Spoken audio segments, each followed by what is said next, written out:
Welcome, everyone. It's lovely to see you guys. Yep. I should start with notices, hey? Yeah, probably. do it. Yeah, Yeah. let's do that first. Yeah. and I'm really looking forward to our discussion today. We're going to talk Hopefully about... you are too. Hopefully you enjoy it. We're assuming that since you're here, you might want to look forward to it at least. Yeah. But before we start, I'll just go through a few notices. Well, firstly, we'd just like to say hi. It feels like we've just seen you almost, a lot of you. It wasn't that long ago we were in England, but we've been really busy since we last saw you. You might notice that we have video recording equipment this time, so you are being videoed at this event. And Jesus in particular has done a lot of work to get this video set up portable enough that we can take it around the world with us we've got 2 yellow Pelican cases that we fit all of our audio and video in, minus the stands that you see. The stands are sent ahead of us. But there's been a lot of problem solving and troubleshooting and even engineering the camera mounts and stuff that's happened. So it's really exciting for me to now be using all of this new setup that we're finally getting going. And We didn't have a chance to test it before we left, so... No.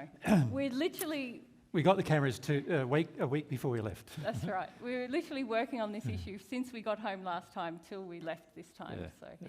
As well as that, we've been quite busy at home doing other things. We've set up our recording studio again at our home base, and so we have a small area that seats about 50 people where we can have regular discussions again, which is really exciting. And there's also a lot of stuff going on in the not-for-profit that we are founding members of called God's Way. And if you would like to see a little bit of what's going on in God's Way, there is some tables up in the back of the room, opposite where you would have checked in. And there's some leaflets there and stuff about different projects that are underway. So if you want to have a look at them in the breaks or in the mornings before you come, you're welcome to do that. Yeah. How many of you are from England? Okay. Yeah. Quite a few, hey? I'd say about 70%. Yeah. And who's from the north? North. So when we say north, how far Well, north? where's the north? Midlands, north? Yeah, the Midlands and north, yeah. Yeah, a few of you. Yeah. And who's from, the south? South of the Midlands. South of the The Midlands. majority. Yeah, the majority. More. Yeah. Good day. No, we're just surveying a little bit because we're already thinking about when we'll come back and where we should go to. Yeah.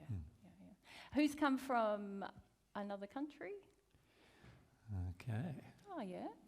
Oh, There you go. lovely to have you guys. So we know we could go through all of Europe, but there's quite a lot of you from different places in Europe. There's a lot of Europe. There's a few. There's also one from South America, isn't there? Ed Nelly. Yeah. Ed Nelly again. That's Yeah. lovely. Yeah. Yeah. Yeah. Well, I hope you have the chance to get to meet each other a little bit as well if you haven't already met. Yeah. We are planning to obviously have 3 days here with you. We'll start at 11. We'll break at lunchtime 1 o'clock, and just for a half an hour each day. And we aim to finish at 4. On Sunday, we're going to have quite a bit of pack up to do, so we will finish at 4 on Sunday. Well, the best laid plans and all that. We always say that, but we do need to be out of here at a reasonable hour. So, we are thinking we would like to have a walk and a picnic for whoever's still in the area on Wednesday. Who might be still in the area, just so I get an idea? Okay, so it's probably 40 or 50, maybe even 40. Can we, if you leave your hands up, we can, we just need to make arrangements because it might be raining. Yeah, there's about 30 probably. 30 or so. Yeah. It's England, we might be raining. It might rain. We have to plan for that. But my plan is to let you know Sunday afternoon what the plan is. And hopefully we'll have the most up-to-date weather forecast then. But we'll probably have to have a contingency for rain as well. But hopefully we'll have a walk in nature somewhere and But it won't be like we did in Austria for those who were there. It's not going to be like a 18K up 3,000 metres or something. No, we won't. We'll keep it sedate this time. It's all access. Yeah. Well, I don't know if it's all access, but we'll try and make it Yeah. much more. Not too strenuous. Yeah, exactly. All right. Who among you is joining us in Portugal in about a month? Oh yeah, quite a few. Okay. So we have a couple of things that need to go to Portugal that won't fit in our already at the maximum baggage allowance bags. Yep. So if anyone might have space in a bag, would you see me just at lunchtime? And we Yeah. can have a chat about that Yeah. possibility. Thank Yeah. you. Thank you. Now, some of the spaces might need to be quite large. Yeah. There's a monitor that has to go. It's Yeah. about 5 kilograms, so we'll see. Yeah. Well, like I said, see me in the break. Yeah. Some of One of the things we had to do setting up the tech is making sure that when we go from country to country, we could still use our tech in each country. And that meant getting power cords from Australia to each country and getting a lot of other things, cables that I knew were reliable to each country, and mounts, camera mounts and speaker mounts to each country. And so we've got now 5 copies of all of that in different countries. And we're still in the process of sort of building the copies, so the kits. the kits. Yeah. But what our goal generally is that we can sort of take our kit to the country and then set up a venue, anywhere up to a couple of 100 seat venue, in a manner that's replicatable in each, like at least in each continent, I suppose you would say. So that's been a fair bit of our effort over the last 6 months, has been going into that. Yeah. Yeah. Yep. Yeah. A lot of figuring out as Yeah. well as Yeah. implementing. Yeah. Yeah. Lots of orders. Yeah. Yeah. Do you want to ask about that, Chris? Questions? I'll bring you a mic, okay? Testing. Yeah, it's just a curiosity question. Why did you decide not to go back to Dameron? Just because we're trying to find a venue of a larger size, because there's a number of things we're trying to sort out, Chris. Firstly, we're trying to sort out that we want to allow for a bit of growth, and Dameron, with a little bit of growth there, it would have ended up being too small for us, the hall. This, as it turns out, this hall's probably not going to be suitable either because we can't use the stage. It's too creaky. It makes too much noise in the sound. So we had to make all that decision yesterday. But we're looking sort of for a venue that's like one of our venues in Australia that we like going to. That's a 250-seater that we can regularly go to, but we still haven't found the one we want in the UK. So any of you who might know different ones, but it needs to have different features that we would like and also allow us to set up all of our equipment. Yeah. So that's why we're not going probably back to Dameron, even though the hall was quite nice for us. Yeah, it was nice. Yeah. It's a bit out of the way though for accommodation and other things like that for a lot of people as well. So we were trying to get towards more of a bit bigger town as well. But we're still experimenting in different countries with what the right venue is, really. Yeah. Yeah. Our ideal thing is, short of having our own venue, our own learning centre in each continent, would be to have a venue that we can come back to each year and just rebook. Yeah, it saves a lot makes of time. booking build a venues for us relationship. means going through. Normally we go in this area. I think the girls who helped us Anna, do went you know through how many you went through? 100 venues. 6? Yeah. Yeah, over 100 Yeah. to find this venue. Yeah. And, each of them have their upsides and downsides, obviously. Yeah. So that makes it difficult every time we are planning a new trip. If we've got to go through 100 venues, it's a lot of effort. And so we're still looking for the ideal venue for Yeah. us, yeah. Yeah. Yep. Yeah. So when we find it, we'll let you know. Yeah, we'll invite you. Yeah. Yeah. Now, as you came in, hopefully you received a gift bag. Yeah. Yep.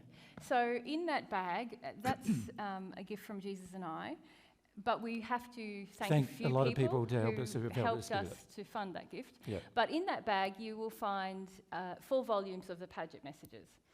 And the specific volumes we've given you are quite special to us, I think, Mm. because back when Paget received the messages, he had a friend, Dr. Stone, and when Paget received them, he didn't do much with them in his lifetime, but after he passed, Dr. Stone took it upon himself. He'd been present when many of the messages were received, and he decided he wanted to publish them for the world to read. And so he put them together in the volumes that you have, the first two anyway. I think he might have been a little involved in the third, and he'd passed by the time the fourth was compiled. But the first one in particular, it's I find it very nice to read because it's all the volumes are presented according to topics rather than date order. And so you find a lot of the very important truths of the universe and truths about God and the human soul in the first volume. So that's why we wanted to give these ones in particular to you, because they are lovely to read. And also the Church of the New Birth, the Foundation Church of the New Birth, who is in charge of that publication, one of their tenets is that they don't change anything. Part of their constitution is that they must preserve the messages as they were first published. So you actually find a few typos and a few grammatical errors and things in there, but that's because they feel we need to keep it exactly as Dr. Stone put it together, or as the first publishers put it together. So we like that because we know some other versions are getting altered and changed. So that's why you have those ones as a gift. And There's a few unfortunate things we must discuss about it, though. Yes, yes. So can I just say what we're working on at home, and then we'll talk more about those ones. Yeah. So at home, we are actually working on, the Foundation Church has actually given us their files of the books before they're published, and we're actually working on not changing the text, but just doing a reformat of the text, making it a little more readable. You'll see inside of that where Dr. Stone wanted to add emphasis, he's put everything in capitals. So he's yelling at you, right? In the modern world, that's like yelling at you. That's not what he meant. But we're going to try to alter that text so that it's bolded rather than capitalised, and just add a date to each message. We won't change the order, but we'll add a date so you have a little bit more context there as well. And also you can cross-reference it with other publications more easily. So that's underway. We've got a very small team of people working on that job, going through and looking at any grammatical errors, any spelling, obvious typos and things, and changing them, and also then reformatting the text. So we hope to have sort of a divine truth publication of the 4 volumes, and the Foundation Church of the New Birth is very happy for us to do that. So that's wonderful, and it's been great to work with the Foundation Church on this project, actually. The unfortunate thing is, and what you may encounter, is that they use KDB Publishing, which is a part of Amazon, and they're printed on demand, these books. Unfortunately, in the shipment that we received for the UK, there was quite a number of problems with the actual publishing. So the books you have all been sorted to be the best quality of what we got, but we actually received quite a few that had damaged spines, damaged covers, excess glue in the books, rips, tears. So we've apologised if they fall apart on you within a year or something of usage. I would actually advocate for, if you aim to read them a lot, which we hope you do, to put some kind of coating or cover and some kind of reinforcement of the spine. You can see even my That's copy, where the damage is. as I've been travelling with it, it's gotten a bit battle-worn already. So, just adding, it'll probably help preserve the life of the book. But hopefully Divine Truth ones will come out in a couple of years as well, so you'll have them. So our aim is to give them away at every venue. At every event we hold, so that everybody who comes to an event ends up with a copy. Now, to do that, we've had to, obviously we've got donations from all sorts of people to help us do that. So here, Emma's... Where's Emma? Where is it? There. Emma has funded a lot of these books. Emma, could you stand up? I know you don't want to. Yeah. You have Emma to thank for your books today. So.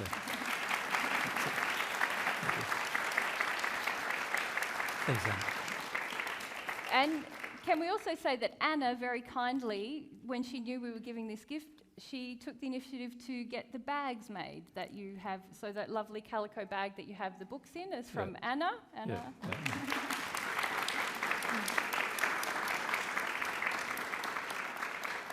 And inside your bag, these people all did this independent of us. Inside your bag, you'll find a lovely prayer card, of which I don't have one, but that's a gift from Tim and Julie here. This has a lovely print of nature on the front of the prayer. Yeah, that's And the prayer cards that I handed out just before we started are actually from Tim and Rebecca. So, Thanks, guys. yeah, thanks, guys. And I must say too, obviously going through all of these books when we received them, it was a huge effort because they all had to be checked for quality and so forth. And then sorted into And there were individual 600 sets. books to check, so that's around about 600 kilograms of books had to be stored somewhere and so forth. And Anna had arranged for all of that, and also there were a number of people involved. So I know Tim and Rebecca spent, and Simone, and who else? They were your main helpers, weren't they? Yeah. Yes. Have They helped went sort them through all. every book. These are like old friends to them. Every book you have, they've looked at all of them. Checked it out. Checked it out. Made And sure. they, we had to give a report back to the church to let them know about all the damage that we received, so that they could do something about it in the future. So that was a large effort actually on their part. It took many Took 'em hours. many days. And the shipment came in not all in one go, and so there was lots of shipments and spreadsheets and checking, and it was a huge effort. So thank you guys for helping thank that you to for that. happen. Yeah.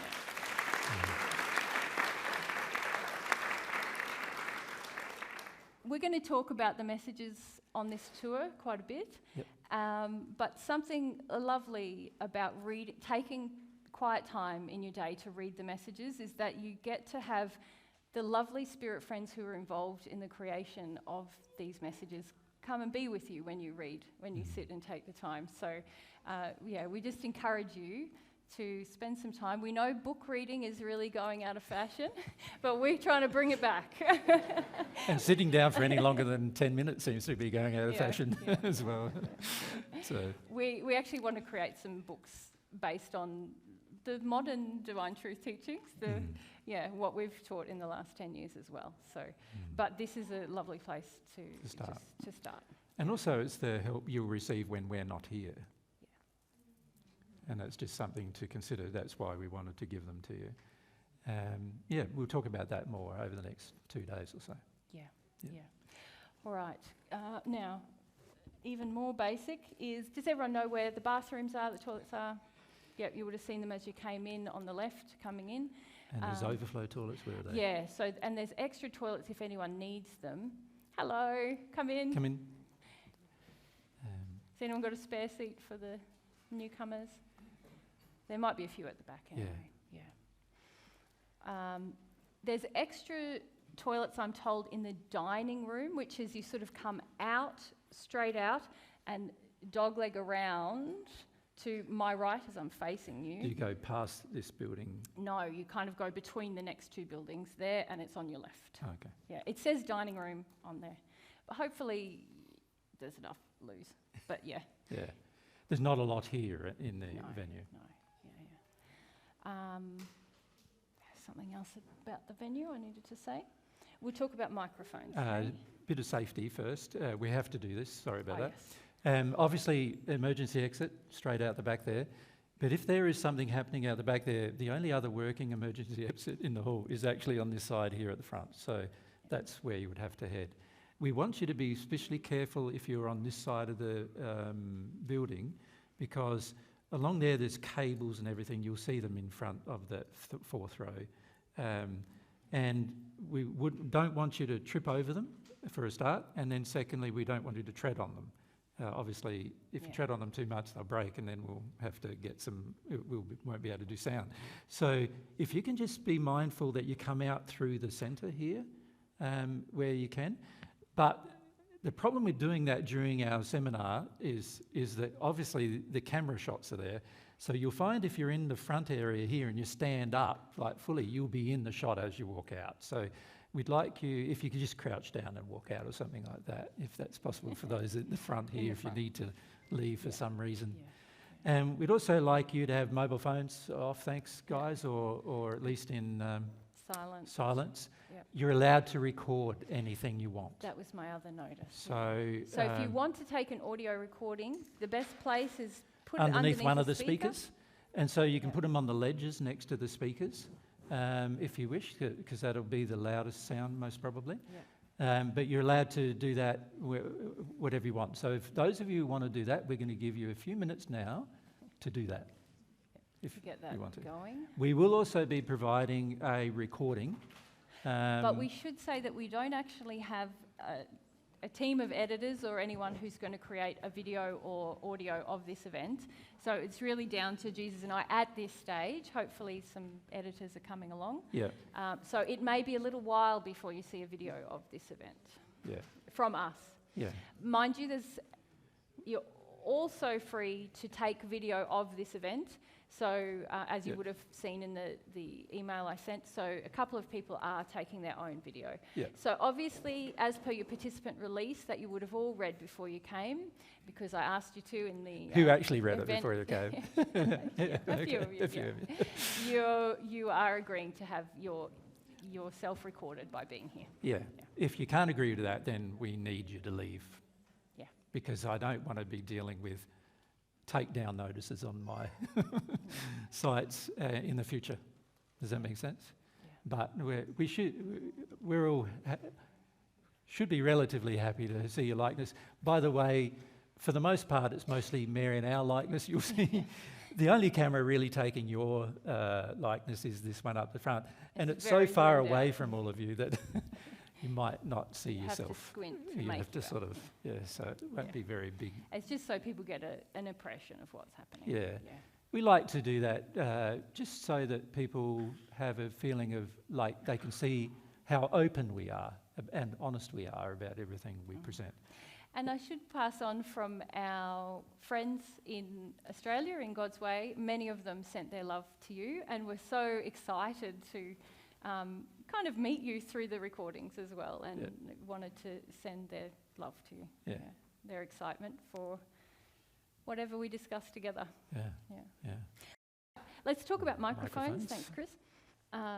Just as a reminder, many of you have already had this instruction before, but basically the microphones are on all of the time. So anytime you're handling a microphone, if you bump it, touch it on yourself, it comes through the speakers and into the recording. So please don't do that because it affects everyone else's listening experience, both here and in the later recording. Please, when you are speaking, use a microphone, so wait for a microphone to come to you, and we will indicate the people who should get the microphone. When you are speaking, please hold the microphone to your chin and your chest, and that is so that we get a good reading on your voice. Otherwise, but if you find it's going pip, pip, pip, pip all the time, and you can hear that, then you'll need to back it off a bit. Just that some of you get very quiet when you get the microphone. So that's why we often say put it on your chin. But if you've got a booming voice, you can put it out a bit. But once you go out here, it's useless. So, and if we give you a little pointer, that's what we're referring to while you're talking. All right, who would like to run mics? Yes? Probably need to sit here if you're going to do it. And Ed Nelly? So Nelly will have to find. Yes, you could you go can go to the back back if you wish to. Yeah. If you're happy Just to. be mindful of the cameras again when you come forward. When people. Yeah, so you just as soon as you get in front of the camera. So you sort of got to crouch. squat down a bit. Yeah. Yep. Thank you. Thanks, guys. Thank you, guys. And just a reminder for you guys: don't give the microphone to anyone until we say. Yeah. Okay. Over to you, my love. Have we finished with everything? I think we have, haven't we? Yeah. Any questions about logistics or any of that? No. No. Good. Good. Okay. What are we going to talk about? I probably want to start with a little story, if I can. In terms of, if you look at the world today, you can see there's a lot of problems, isn't there? I think pretty much everyone on Earth can probably see there's a lot of problems now, can't they? I doubt whether there's many people on Earth who would be blind to that, you know, and think that the Earth doesn't have its problems. And when you look around at all the problems, you know, people come up with all sorts of arguments as to what needs to be done to sort these particular problems out. So, you know, there's suggestions that are made that seemingly seem quite practical at times, you know, that people make suggestions either politically or medically or in economics and all those kind of things. They make different suggestions in all their fields of endeavour. And they all seem sometimes quite practical, you know, in terms of, oh yeah, that might help the fact that we've got problems. But it does seem, doesn't it, like our problems are getting worse. Have you noticed that?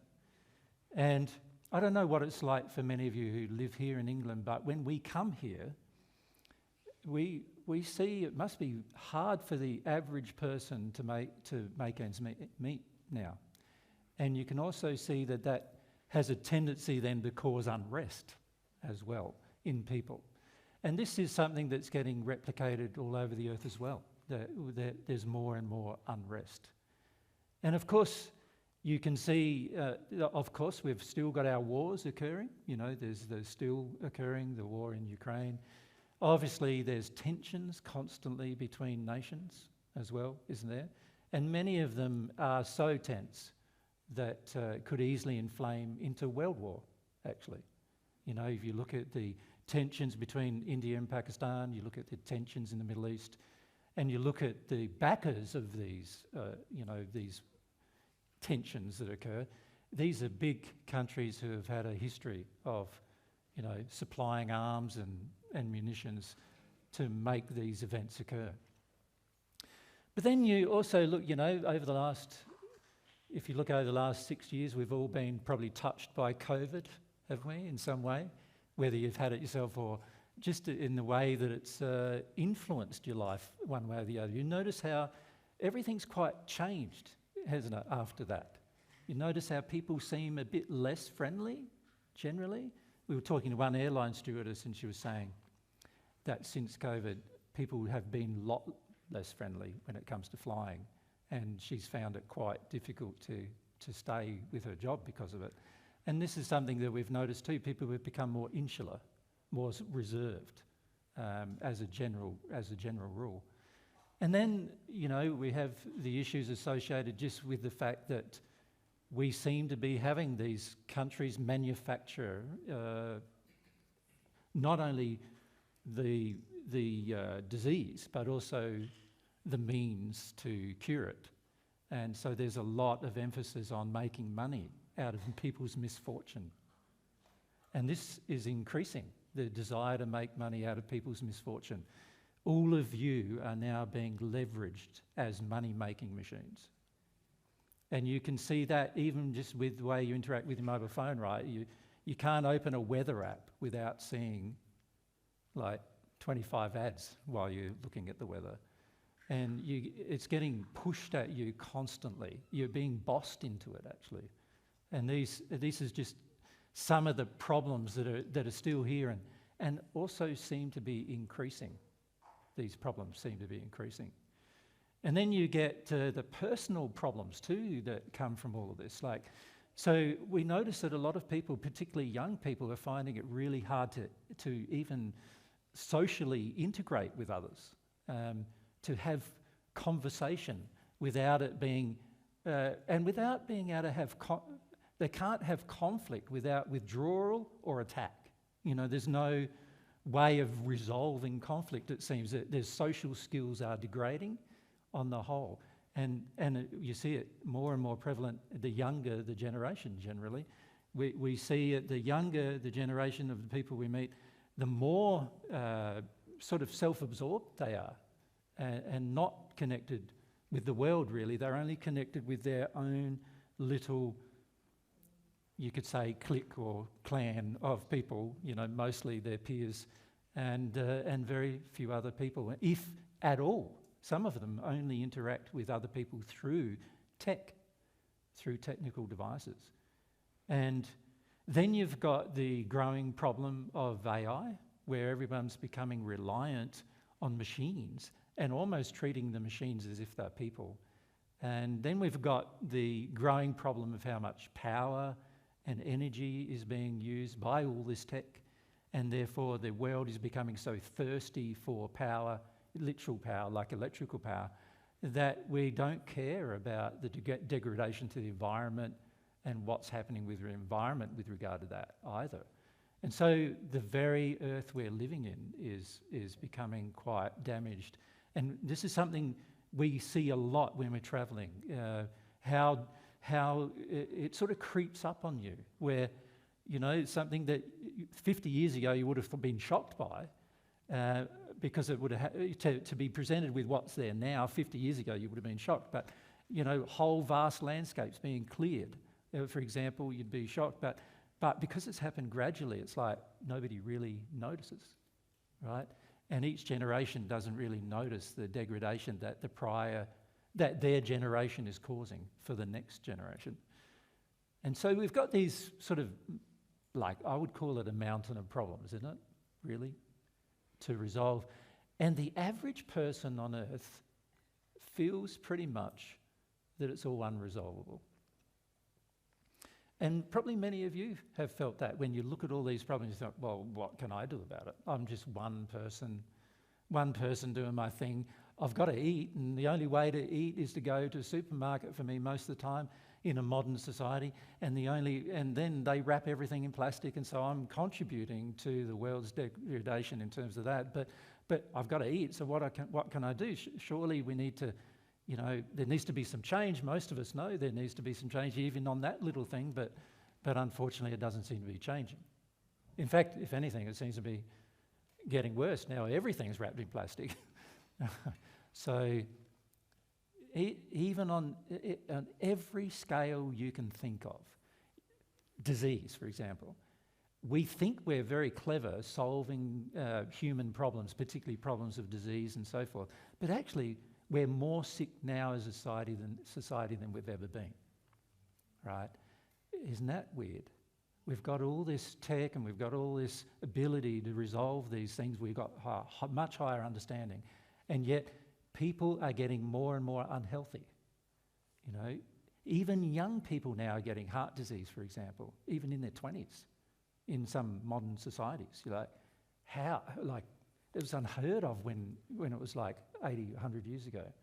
And yet all of these things have sort of crept up on us too, right? They've all happened slowly to the point where we sort of become, it's like the frog, the old saying of the frog in the, you know, the water that's brought to boil, you know, he doesn't know when to get out because he becomes tolerant. And this is what we've become as a society. We've become tolerant of all of these things that are occurring that are actually to our own detriment. And yet it seems like nobody has the will to do much about it. And the question I put to you is this. That all sounds pretty depressing. Everyone wants to go. And I didn't ask you to come here to depress you. But what is the resolution? And it's really, I find it really weird because the resolution is so simple. It's just one thing, actually. One thing. It's, I need to be more loving. Yeah?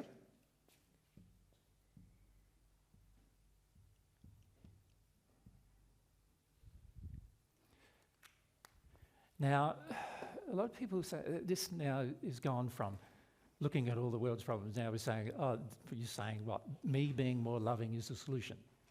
And I'm saying, yeah, actually, that is the only solution to absolutely every problem we face. We need to become more loving.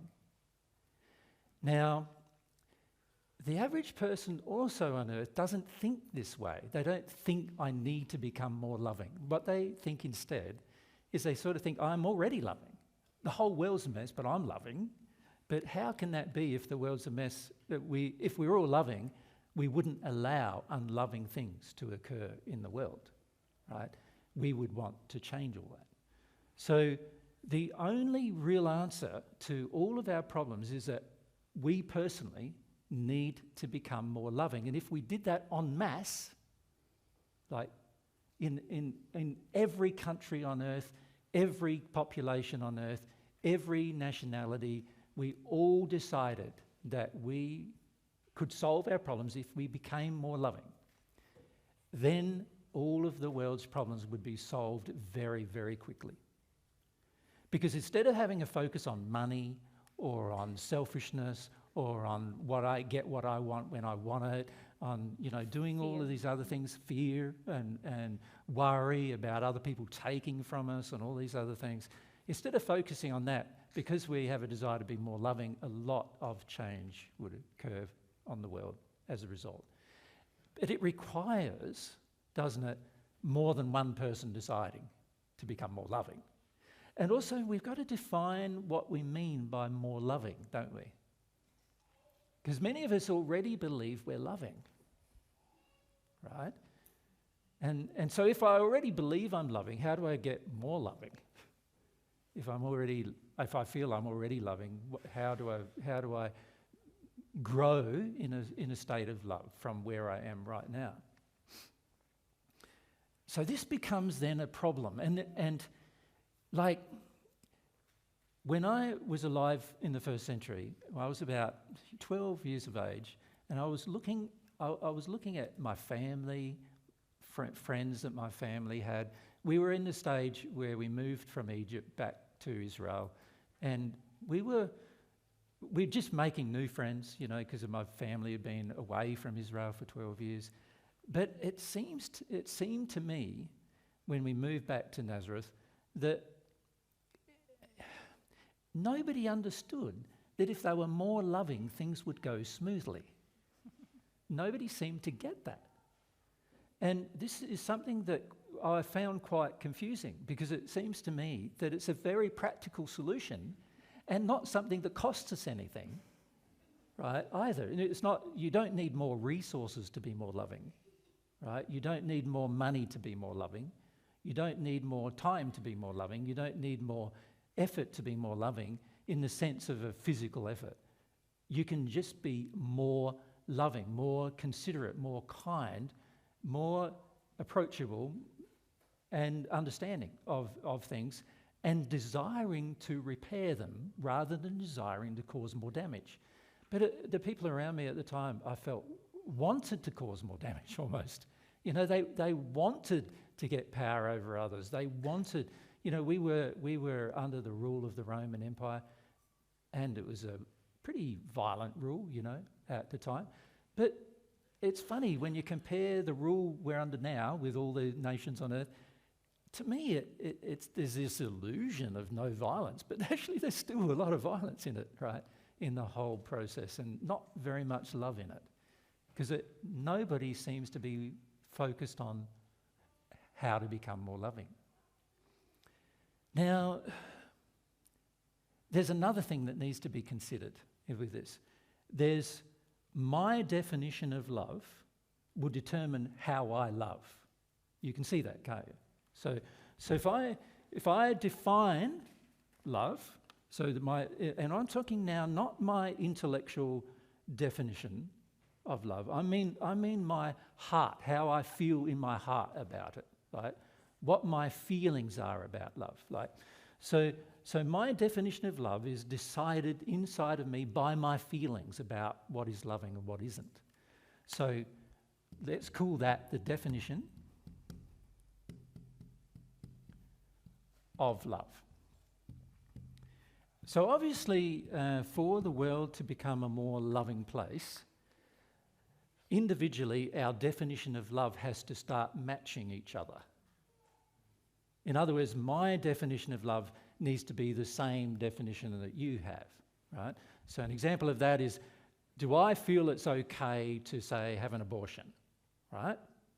An abortion being a removal of life of a child. Is it okay? Like, what is my definition of love? Now, if my definition of love doesn't match yours, then then I will potentially do it or encourage it, and you might feel violently opposed to it.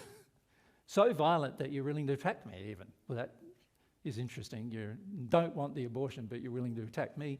That's your faulty definition of love as well, obviously, right?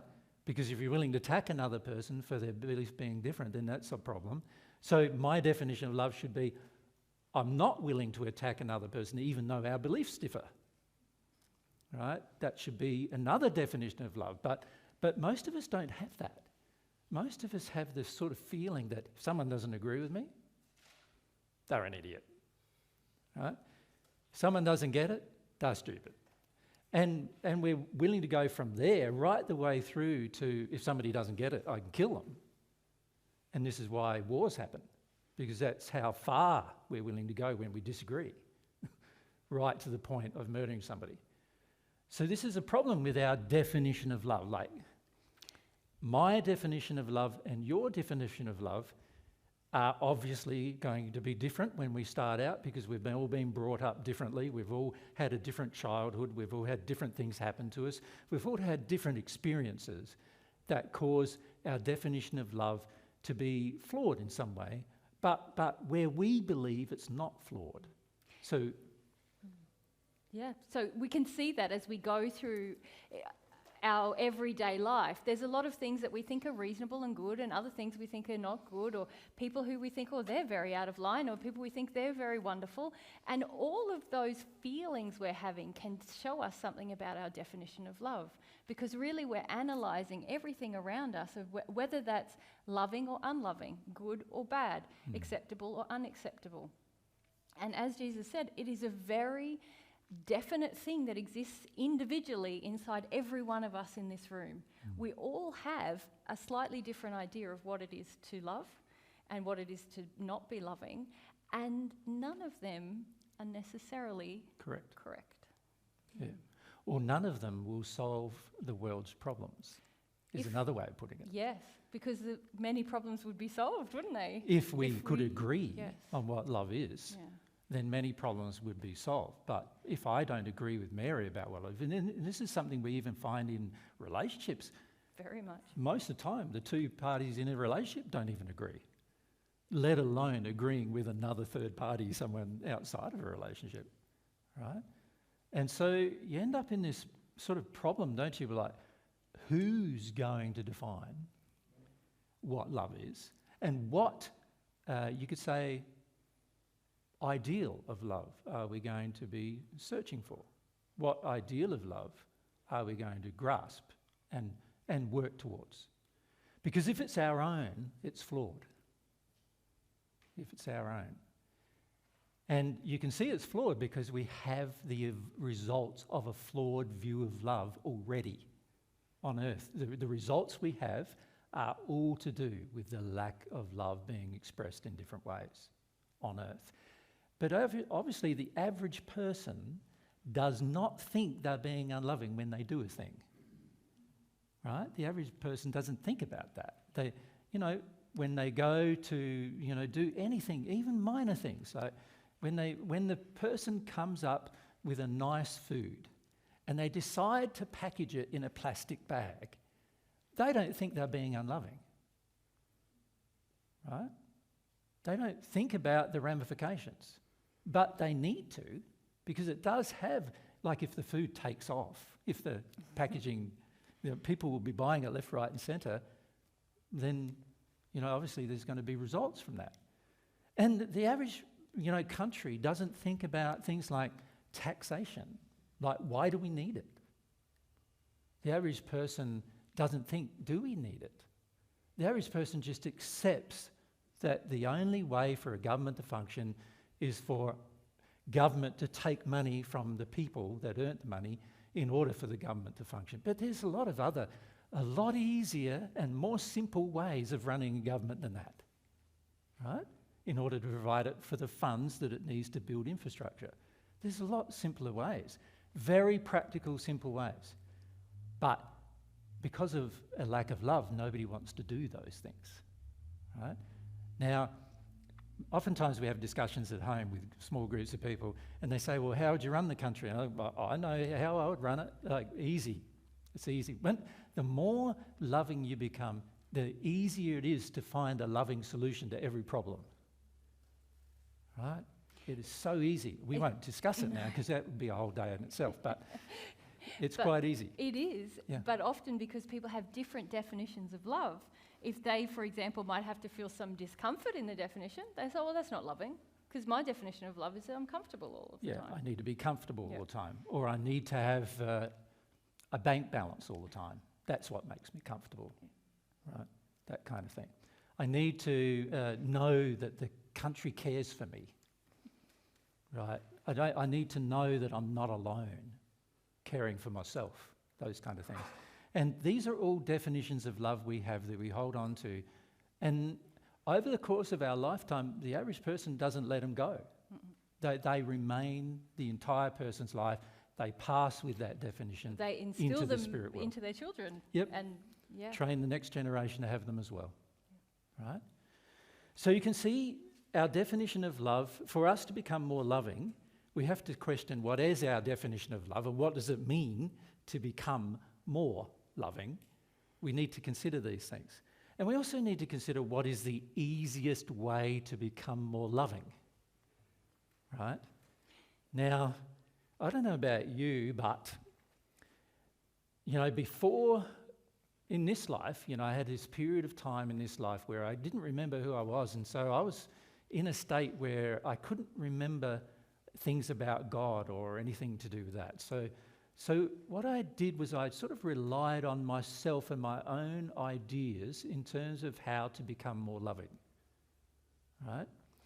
But the problem is my ideas differed, of course, even from all of my family members' ideas. Like, even my brother and my sister have a different idea, and my father and my mother have a different idea of what is loving. So it becomes more and more difficult for me because everybody, even my closest companions, friends, family, have a completely different view oftentimes of what is love and what isn't. So we need to be able to get to the stage where, firstly, I have a need, or you could say it in a more loving manner, desire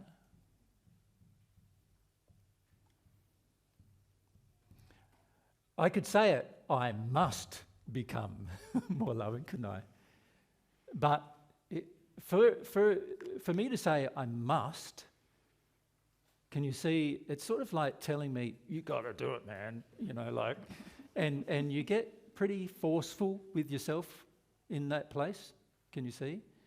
And often you become even more unloving to yourself when you feel you must do something. Have you noticed that? So if you feel like you must go and visit your mum because she's sick or whatever, you force yourself to do it even though you don't want to, right?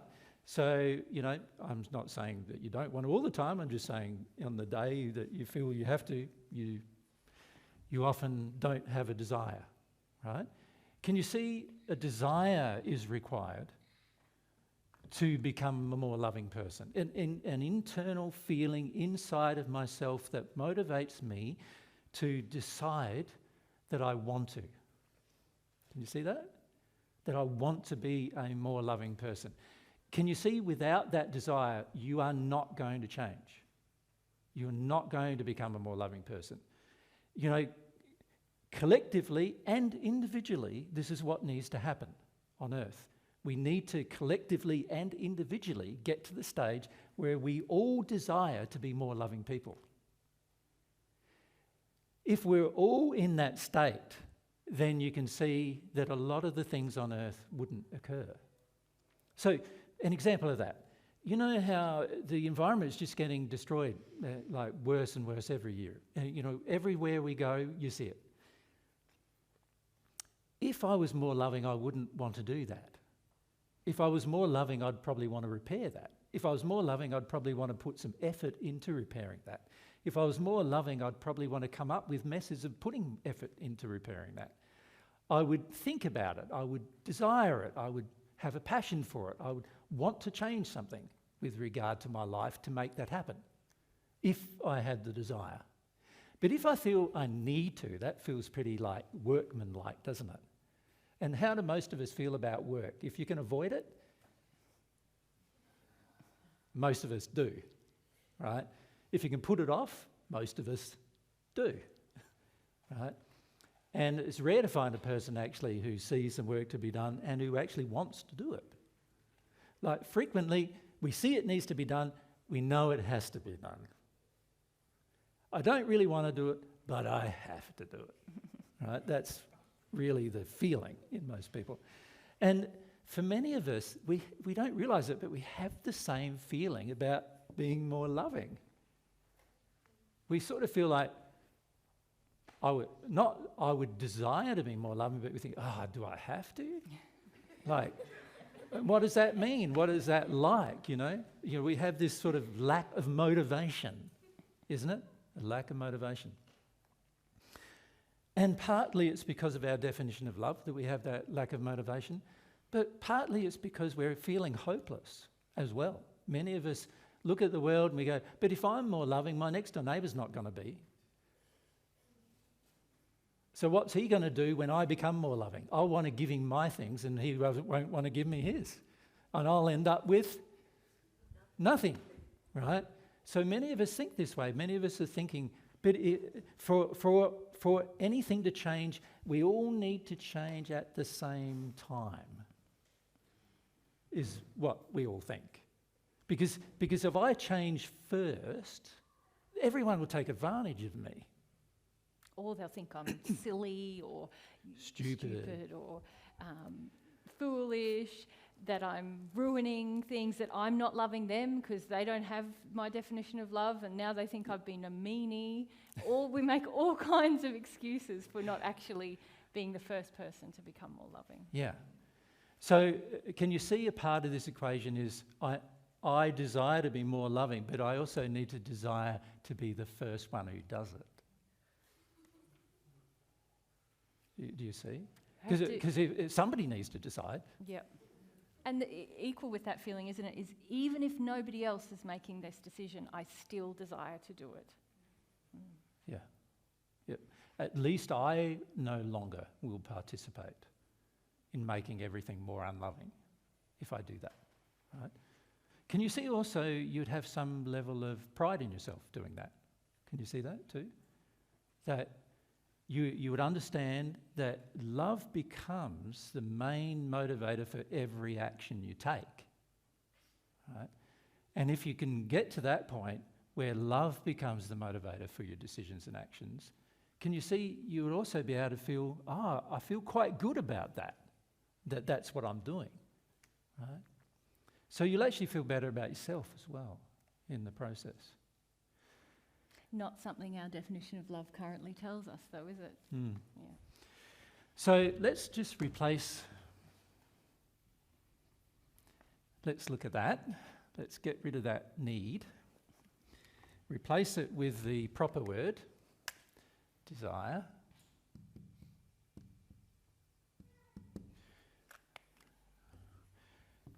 All right.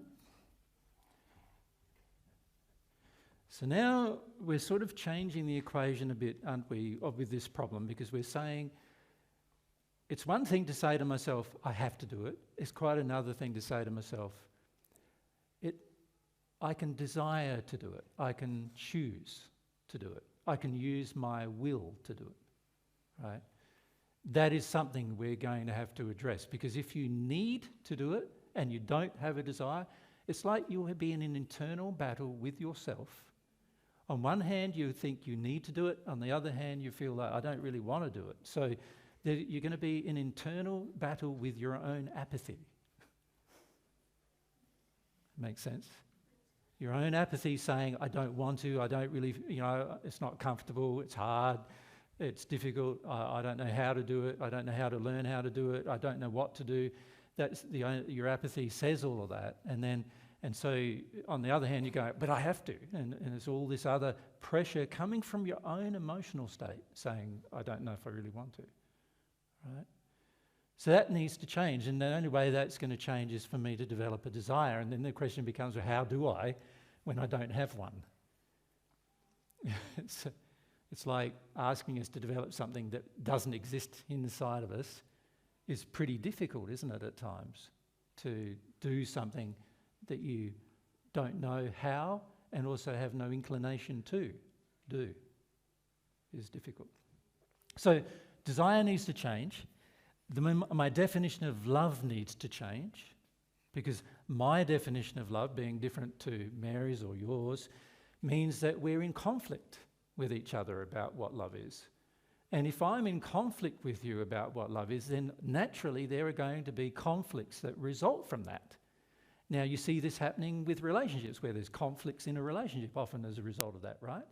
You see these conflicts occurring all the time in a relationship, but we then don't see, oh, what's happening in my relationship is what's happening between me and the rest of the world as well. I'm in a conflict with the rest of the world as well, with regard to many of my definitions being different to other people's definitions. So you can see somehow that needs to also change. I need to desire to change my definition of love somehow, and also need some practical way to do it. Like, it's no good just talking about this as a theory and going, this it sounds all good, but how realistic is it, right? Really? We need to have a realistic way of being able to become more loving, and also being able to desire to change our definition of love so that we can become more loving. And we're not just changing that definition to just any old other definition, are we? We want to change it to the true definition of love. The one that if we all found the truth about love, we'd all share. And we'd all get along. And we'd all enjoy each other's company rather than being in conflict. Right? You see what's happening there today? A lot of times conflicts are almost like ignored. It's like, oh yeah, you're lovely, I'm lovely. And everybody's in this sort of fake non-conflict. But the world's still in conflict, so that tells you it's all fake, right? Because if it was real, there would actually be no conflict. So quite often we're prepared also to fake togetherness, fake agreement, as long as it doesn't matter too much to us. If it matters too much, then we don't generally do that. But if it doesn't seem to matter that I compromise, and Mary has a view of love, and I go, oh, does that really worry me? No, it doesn't care about that. So one of that might be, Mary decides that it's okay for her to treat people badly. And I go, well, as long as it's not me, that's fine. Right? So now I'm in agreement with it, that she's okay to treat people badly, right? Now we're not in conflict. Right? So we seemingly get along, but of course everybody Mary's interacting with is getting attacked one way or the other. That's not good. And if I actually had a good definition of love myself, I wouldn't say, I can't agree with you doing that. But then there might be conflict between Mary and me. Right? So rather than do that, I go, I'd rather just ignore that, just let that go. So when you go to a psychologist and get some advice about a relationship, what do they tell you to do? Where can you compromise? Well, you can see that's just your opinion. What about respecting her opinion? Right? These are kind of the things that are said, which are actually encouraging us to have a completely different version of love while we're trying to live together. Now, naturally, most of the time it doesn't work. That's why there's 2/3 of marriages end up in divorce. And if you added up all the separations that occur without people being in marriage, it would be much more than that, wouldn't it? It'd be like 95% of relationships end up breaking up, wouldn't it? Mm-hmm. Right? And it's only the ones who got married and have a piece of paper said, but we've got to honour the piece of paper, that's why we're staying together. Often that's the only reason why they do. It's all to do with the fact that we don't have the same view of love. Right? These conflicts that occur. We measure everything internally by our own pain versus our own pleasure. And when we're in what we feel is pain or justified pain, we often then enter a conflict with another, because we don't understand that it requires for all of us to eventually get along on Earth, and there's 8 billion of us that need to learn how to get along.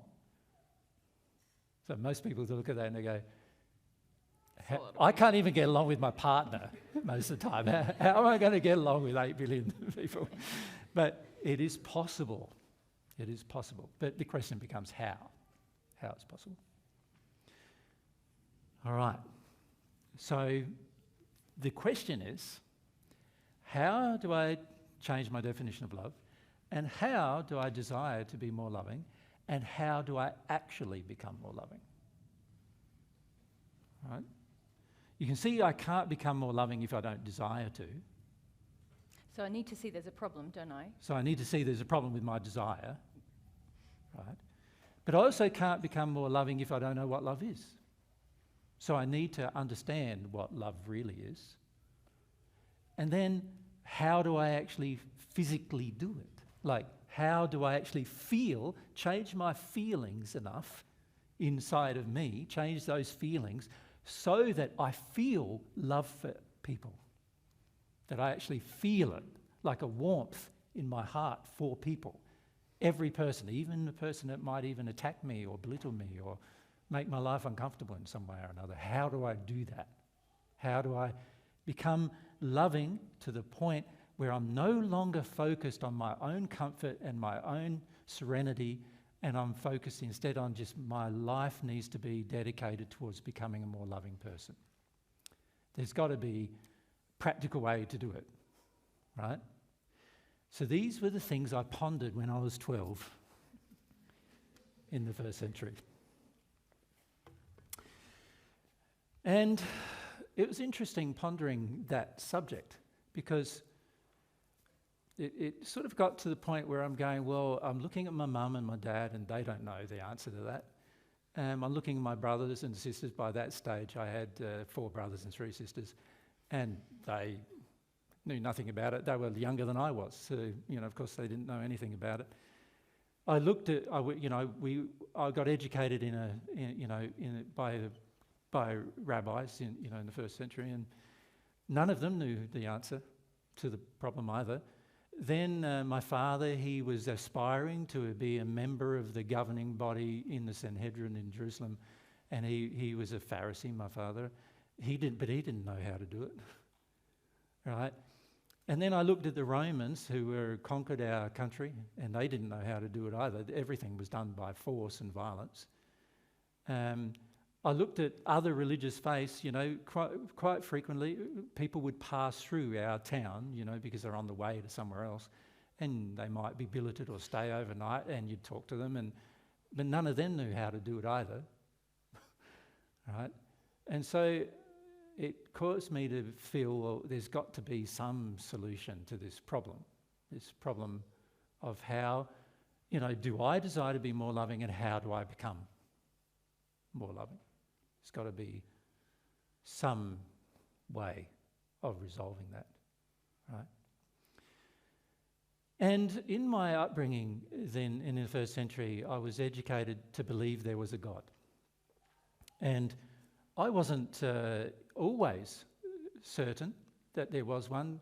You go through these sort of places, don't you, where when you're young, when you're little, you don't think about some things very much until you start thinking about them, obviously. And it was the same for me. I didn't think about some things very much until I was, intellectually developed enough to have the capacity to reason with myself. And that was by the time I was 5 or 6, and I started reasoning with myself and feeling there must be a God, because everything that was natural was so well designed.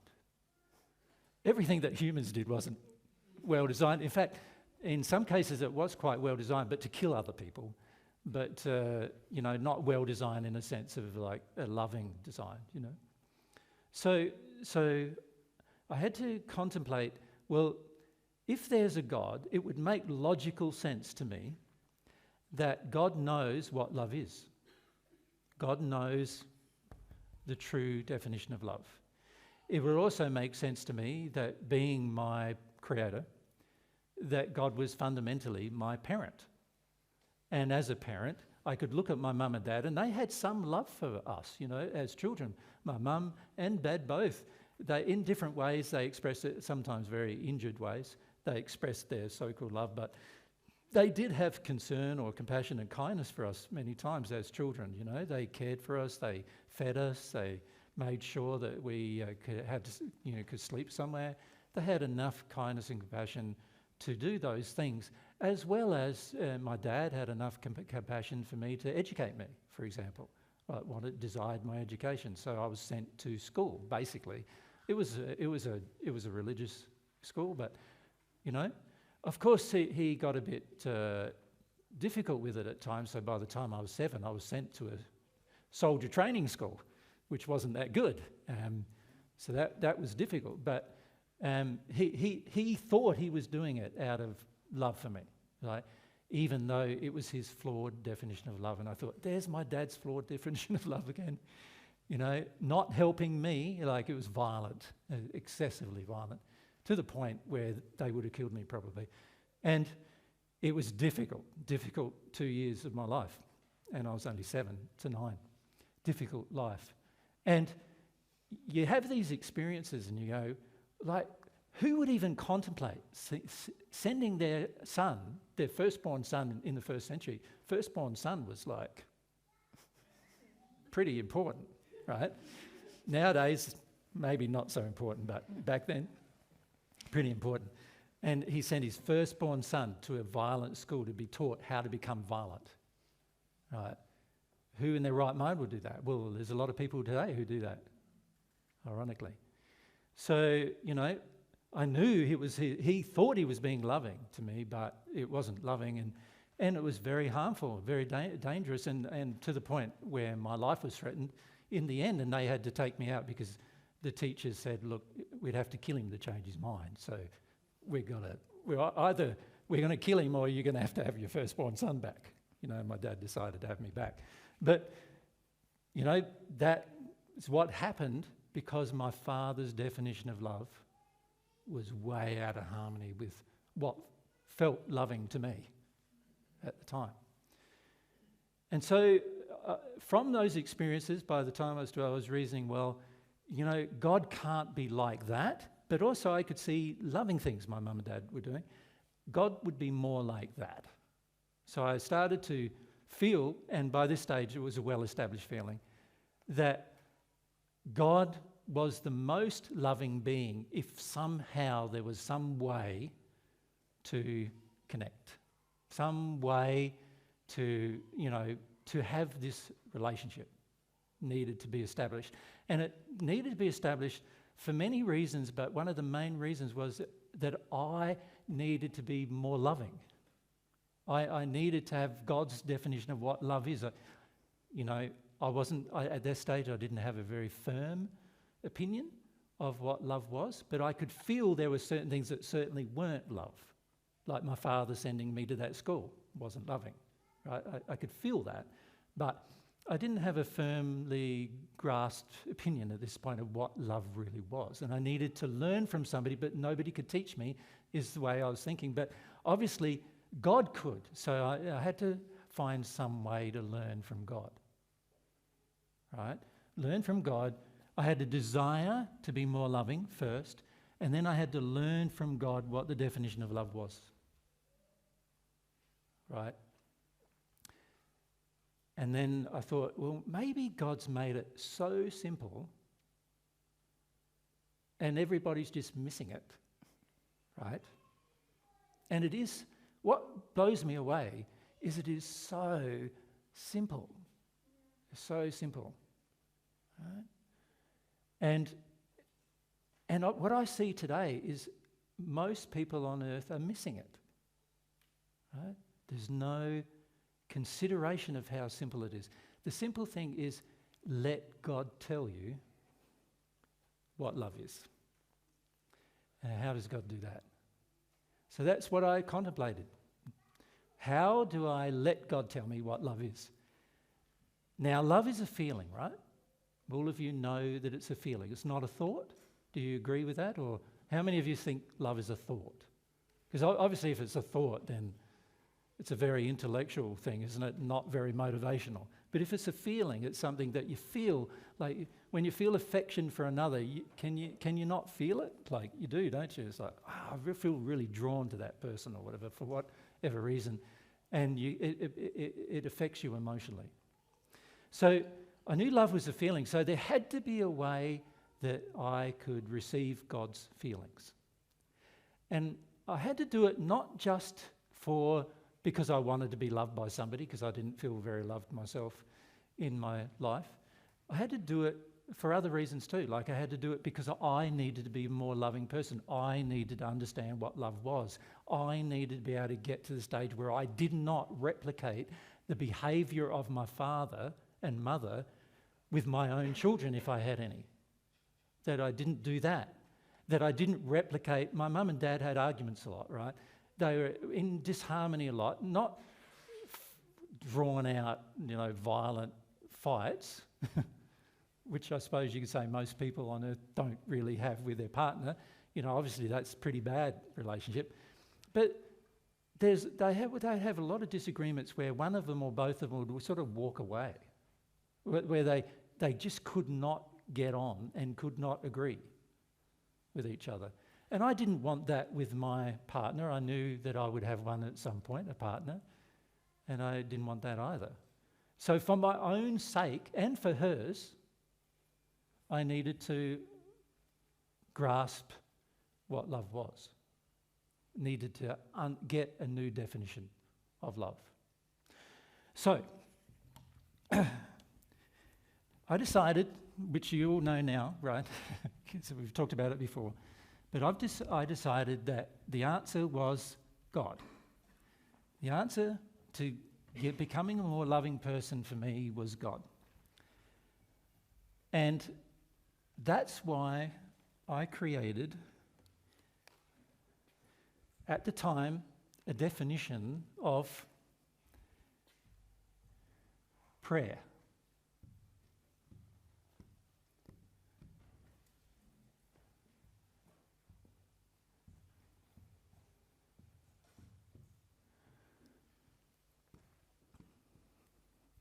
Because I felt that if God's love could enter me, then I would automatically have inside of me a definition of love that would be true, and I would automatically be able to act upon it in every situation as God would act. I'm not saying that you'd have the same power as God, but you would act in a loving manner as God would decide to act in that loving manner if God would ever become human, which of course God can't. Right? Now,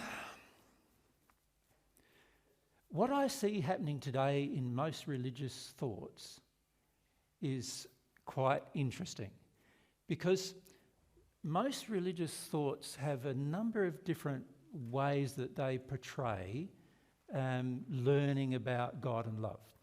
An example, if you look at it, is if you look at like the Christian faith, for example. So if a person is a Christian,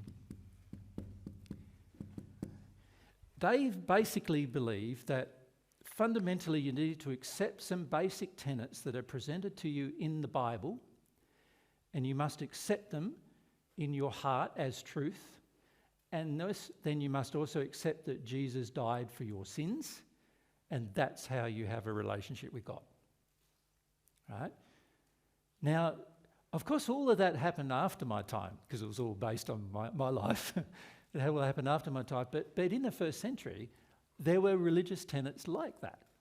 I grew up in the Jewish faith, and the Jewish faith basically had the idea the way you keep your relationship with God was by sacrifice. So you sacrifice something, either your own time and effort and energy, or an animal, or even sometimes they'd sacrifice their own children by saying, well, now you've got that job to do the rest of your life, making that decision for the child, and then the child has to do that the rest of their life kind of thing, which many people do today as well. But there was this sort of idea that sacrifice was the way to have a relationship with God, Then you look at things like New Age teachings. So if you look at New Age teachings, they believe, generally, that God's already in you. And all you've got to do is activate the God force within you. Does that make sense? Many of you were brought up with this or had heard this before you'd listened to Divine Truth, right?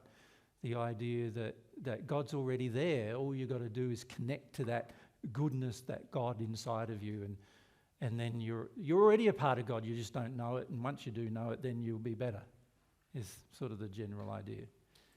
Of course, that's not true either, by the way.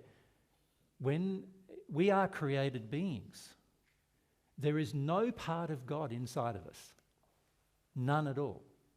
We are a creating being of God, so you could say we are a result of God's thoughts, right? You could say we're a result of God's desires, but God himself does not exist inside of you, right? God is an entity, a separate entity to you. And in fact, God is pure and holy and without sin, without disharmony from love. So for God to be inside of you, the only way that can happen is for you to attain that condition yourself, be without sin. So, the whole idea that, all you have to do is just activate the God force within inside of you. While it sounds all pretty, it is not. It doesn't work.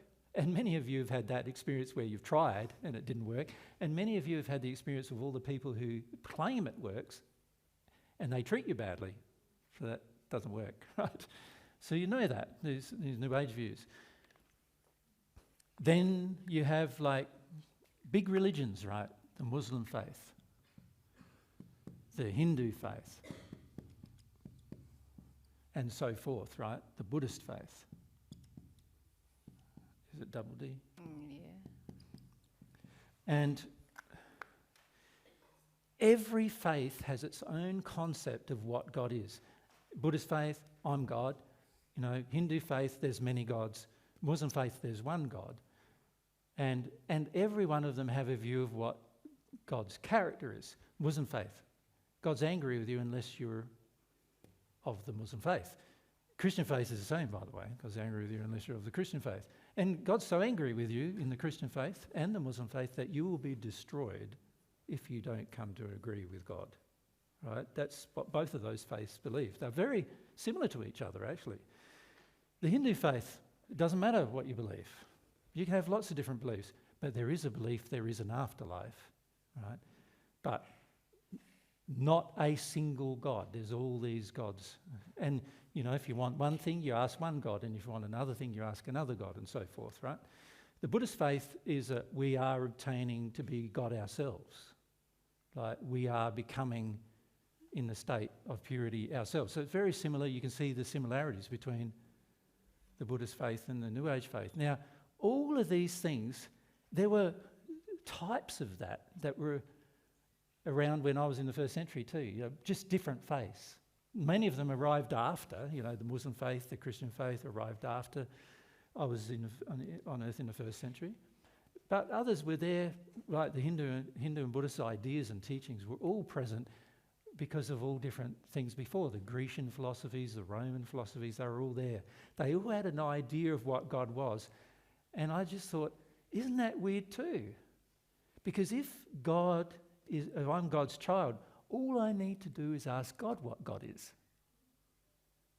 So none of these people can be asking God what God is in order to have different views of what God is. It's like love.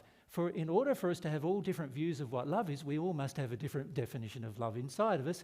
So if I've got a different definition of God than you have, then I must have just a concept of God that isn't God herself, but rather just a concept that I've dreamed up. And you've got yours that you dreamed up or were taught. So I could see the problem of love was also the problem about God. Could you see? That they're related problems. The more we divorce ourselves from listening to the actual creator of us, the further we divorce ourselves from the potential of understanding what love is. And that's a fundamental truth that we need to come to terms with. So now I'm giving a very brief summary here of the kind of thinking that I had and still have, by the way. So I came to understand that in order for things to change for me, I had to have some kind of connection with God where I could ask for something and potentially receive it. That's how it had to be. And that would be the answer to me becoming a more loving person, if I so desired. Right? So what I notice is, Mary and I have been teaching divine truth, probably me longer than Mary, but for teaching divine truth in this life, I worked it out, it's 21 years now. In terms of a public setting, 21 years. And very few people that we meet have a desire to be more loving. And if you're honest with yourselves, can you see many of you haven't put a priority on it, right? Can you see that? Like, you haven't put a priority on being a more loving person. It's difficult to put a priority on it when you don't even know what that means, right? But also, we haven't put a priority on our relationship with God to become a more loving person, right? And that's the reason why we gave you the gift we gave you this morning. The 4 books. In those 4 books contains the philosophy, you could say, or the teaching, the accurate teaching of how to receive love from God and change your own definition of love by doing that. That is the simplest and easiest way for you to become a more loving person. Of course, it has some precursors, doesn't it? Prerequisites. I've got to believe there is a God in order to do it. That's one prerequisite. Open to the possibility. Open to the possibility, at least. You don't have to have a firm faith. Yeah. You know, open to the possibility of being proven wrong if I believe there isn't a God, for example. I need to be open to that possibility. I also need to be open to the possibility that I somehow have to open up to it. Because if I'm not receiving it by default, just because I exist, why? Why aren't I receiving that love just because I'm a child of God? There's got to be some reason that God has for only providing love to a person who asks, right? So if I'm not automatically receiving it, the question would be why? What's happening? And you can see it requires quite a lot of self-reflection in terms of determining these things. And these kind of things need to be discussed. And so when we gave these messages to Paget in 1914, we started doing that. We were in the spirit world and we started channeling to James Paget. We thought we've got to share with the world somehow of what they need to do and what beliefs and truths they need to imbibe in order to actually receive love from God so that the world can become more loving, right? And so that's why we entered this arrangement with James Paget to share with him the truths that we'd discovered over those 2,000-year period, right? And so those messages become a very important part of your potential future if you want to become more loving. How many of you have read them completely? So maybe 5 in our audience of maybe, 80? 80, I think. Or 90? What does that tell me, do you think? Can you see? It sort of tells me that you don't yet understand the importance of God's love in your life. Can you see that? That you don't yet see its the practicalities of it. And so that's why we've given you the messages. So you have an opportunity to read them in total. And my suggestion is to reread them. I think in this life I've read them at least 30 times, and every single time I feel more. Because as you grow, you feel more, right? And so every single time I feel more. And so things that you thought you got before, often you didn't get to the depth that you now understand. So the first thing we'd like to do is, when you go from this group, is to start reading them. Now, the way they've been organised is that they are in subject matter where the most important subjects are first. So the reason why we've provided these particular messages to you and not ones that have been done in date order or numeric date order, yeah. date order, is because we feel the subjects are what are important to understand and grasp first. So we'd like to firstly encourage you to do that, to make a goal of starting it. Now, many of you would have probably started it in the past and felt quite bored within the first message, maybe. And there's reasons for that. And part of the reason is this problem that we talked about before, which is desire. We've got to address the problem of desire. What causes you to desire something? Do you want to tell me what you think? Yep, if we go across here with the mic. And maybe down to Tim in the And front. maybe down to Tim at the front here. Yeah, just come through the Through middle. the centre is fine. Thanks, Adam. So what causes you to want to desire something? It's usually pleasure. Pleasure, okay. So feeling that you're going to get some pleasure. Yeah, it does. Because you haven't got it yet, right? And you feel like you desire a new thing because you think it's going to bring you the thing you want. So That's right. pleasure. Yeah, Seeking pleasure, we could say, couldn't we? Yep. Okay. Tim? You need to have a reason or a motivation to do Okay, it, so like, we want a motive and a purpose otherwise. and Yeah, a purpose. Yep. Okay. Yep. We just come across here, yep, and then if down to else, Nellie. and then to Nelly. Oh, hi, can I talk now? Yep. Hungry for knowledge. Sorry? Yeah. Hungry for knowledge. Hungry? Yeah. Hungry. That's Wait. why I desire to know, because I'm hungry. There's something is missing. I'm hungry about it. Yeah. I want to know, so Correct, I'm looking for it. So That's what I hungry is a good desire. word, isn't it, in a way? You could say hungry, or Yeah. can we say you long for it? Yeah, okay. So longing. Yep. Else?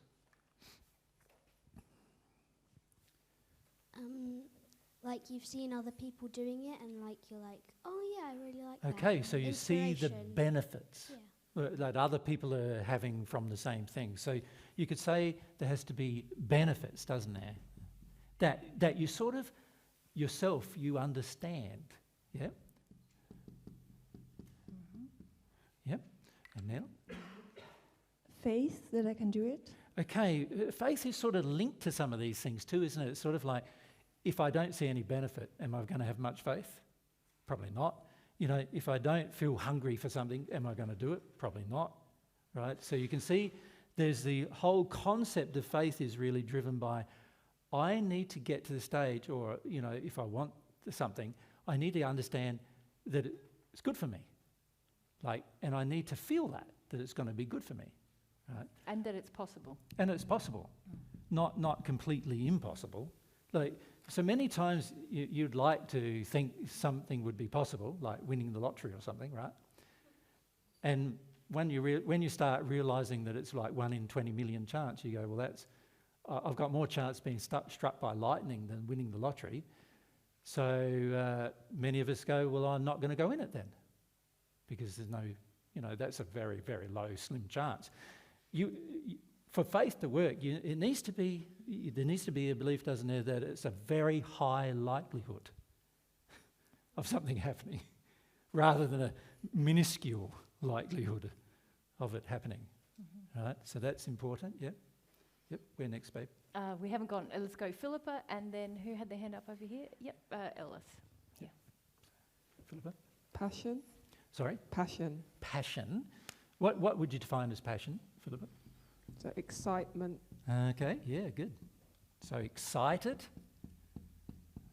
And energized. Yeah, these are really all linked to future feelings. Like, can you see that? It's like, it's going to be good for my future.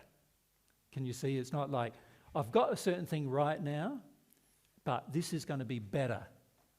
And so this is what causes us to feel excited, isn't it? It's going to be better if we do these things. Yep. Yep. I want to know the truth. I'm curious. I want to know how things work. Okay. Yep. Curious. That's a lot of what drives children's learning, isn't it? Oh, Yeah. what's that? I'm going to. You know, Yes. they see Figure that out. you doing something. What are you doing that for? And it's not critical, is it? When you see a child be curious, it's not. There's no criticism in it. There's just like, I want to know. What's going on? Why wouldn't I want to know? You know, I want to try. I want to try it. There's that kind of thinking, yeah? Where we next, Ben? Yeah, if we go to Michael, and then back to Rebecca after that, And then and down up along to the front Perry. here. Yep. Yeah. Yep. So we come to Perry and then back. Yeah, we'll go to Perry first, and then we'll Yeah. come across here. Go on. Oh, no, sorry. Where are we Flip up that. to here? Michael here. Michael. Yeah. Where are you? Yep. Yep. Thanks, Mike. Could you say that it's almost like a gut feeling that you're not quite sure that you understand? Or Yeah, it's interesting, isn't it? It's sort of like there's an emotional feeling that something might be better, isn't it? Like, so you could say what you call a gut feeling, you know, is really like it's a really interesting sort of idea, isn't it? Because it's like a wonderment and a potentiality all mixed together, And isn't sort it? of I'm just like, oh, it feels like I should go in that direction. Yeah. Yeah. So there's an inclination. It also could be influenced, couldn't it? Mhm. By all sorts of things, Inspired. including external things, but also internal. Yep. Mhm. Yep. Where are we next, Perry. Perry? And then back to Rebecca. Yeah. When your current state is in pain, or there's like dissatisfaction or boredom with your life. Okay, so you could say a lot of these things are positive, you could say. Let's draw the line there. And then there's all sorts of negative motivators, isn't there?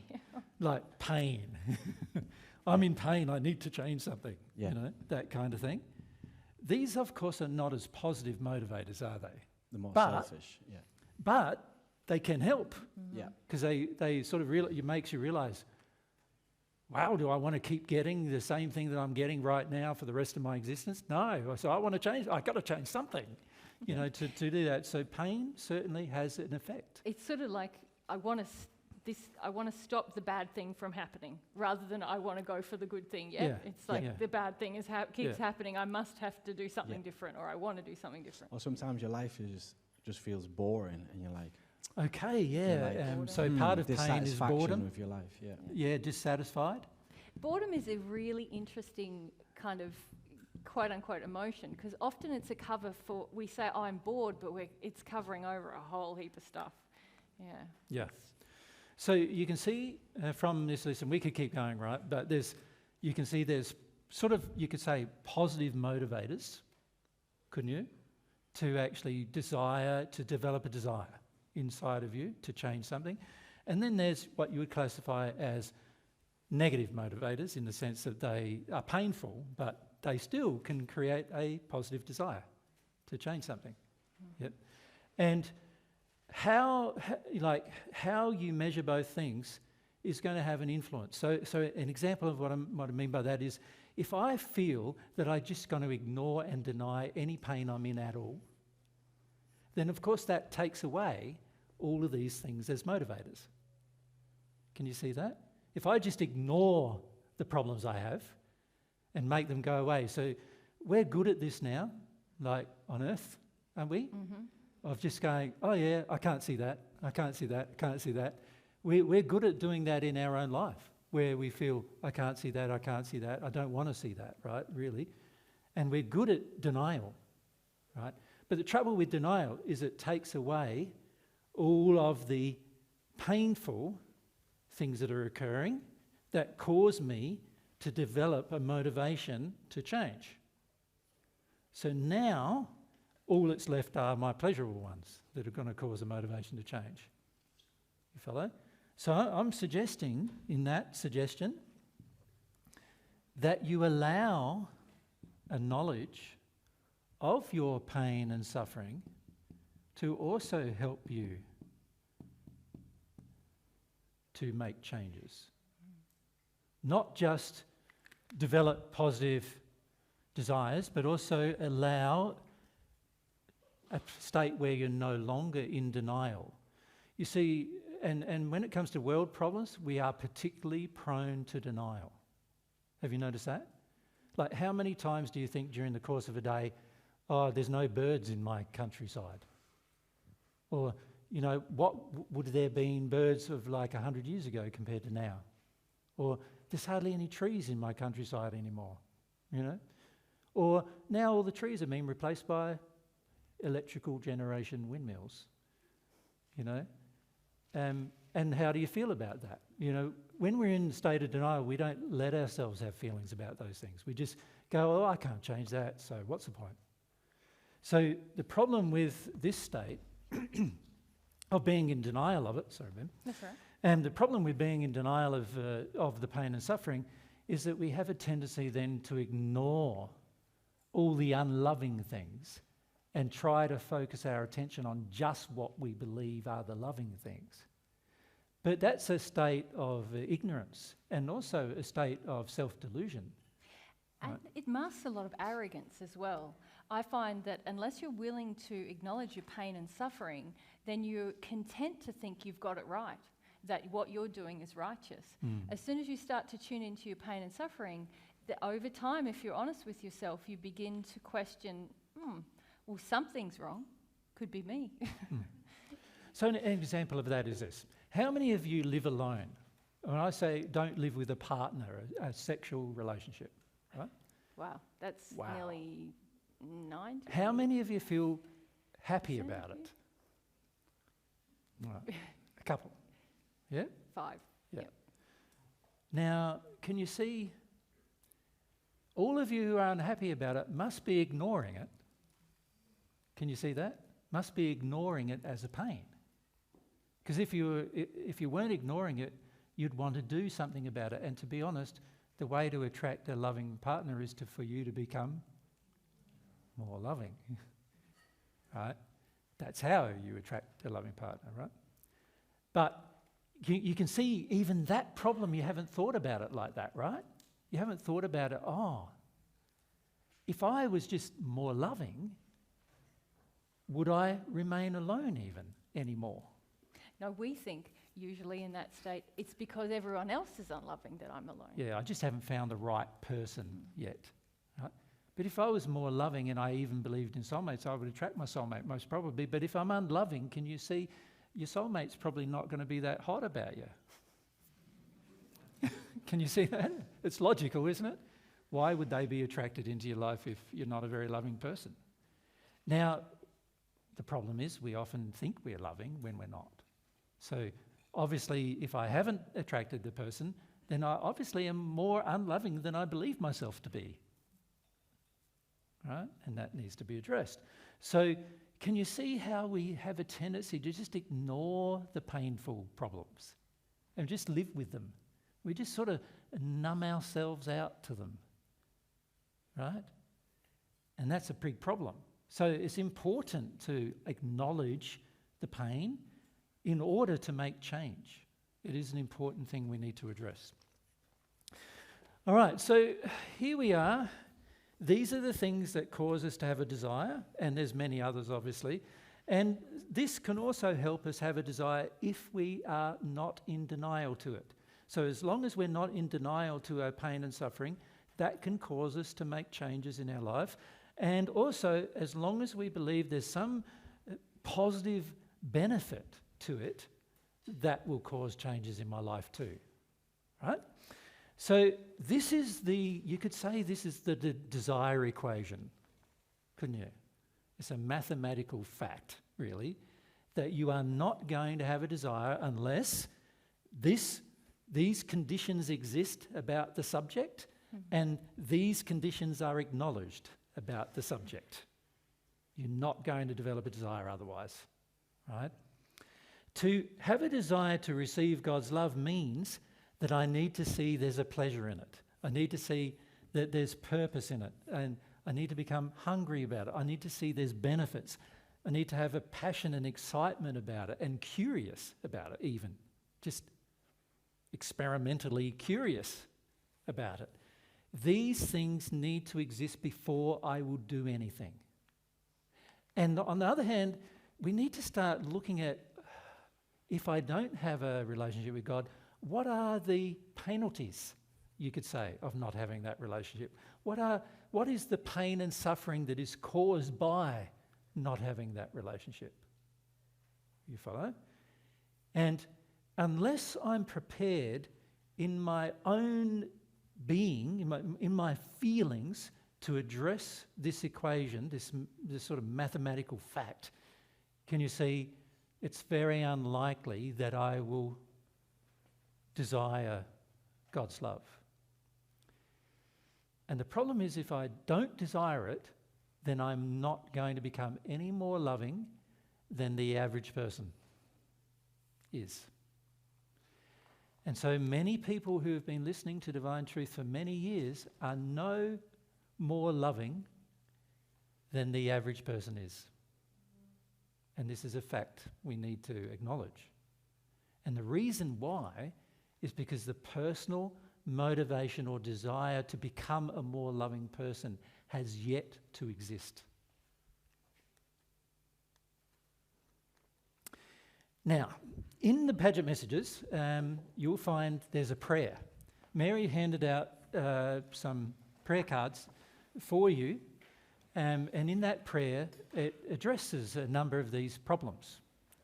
And most people who read the prayer sort of look at it as more a theoretical, sort of rote thing to say without examining the contents of it to see what kind of problems are identified by the actual prayer itself that was given to James Paget. Yeah, you can read that prayer as, oh, it's very pretty language, or it says a lot of lovely things.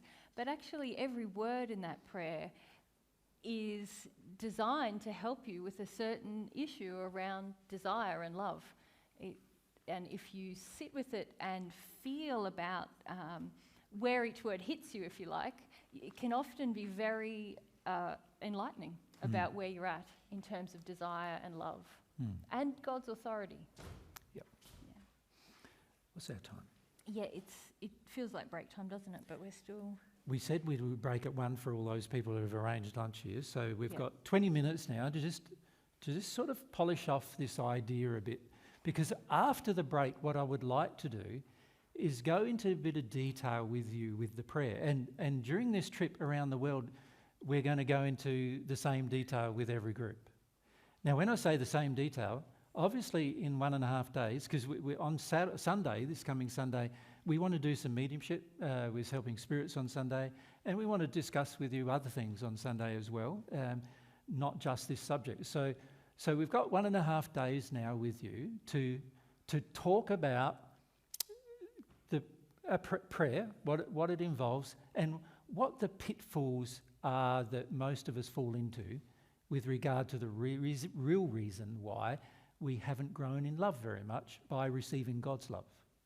That make sense? Because really we're saying, I don't know if you've actually said it directly yet, but the way to become more loving is to receive God's love, and the only way to receive God's love is through prayer. Yeah. And the only way to receive God's love is the way God defined it could be received. So if you want to give love to another person, it's only going to be given based on what you want to give, isn't it? Right? And the same applies, of course, to God. Like, it's only going to be given on terms of what God wants to give. And the key is to learn what God wants to give. And then you understand how to receive God's love. Once you can receive God's love, then you will become more loving. That's an automatic process of becoming more loving. It's not going to be hard to become more loving, but it does require some desire on your part. And The reason why many of us have not become more loving is because the desire has not been present. Make sense? Yep. Question?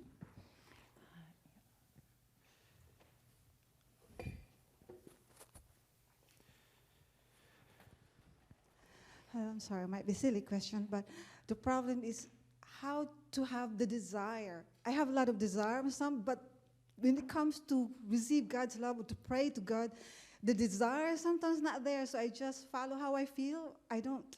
Yeah. Well, this is what we need to address, isn't it? We need to work out, okay, these are the things that grow desire, and this also can grow desire. So all of these things can grow desire. So we have to ask ourselves the question, well, what of those things am I not doing if my desire isn't changing?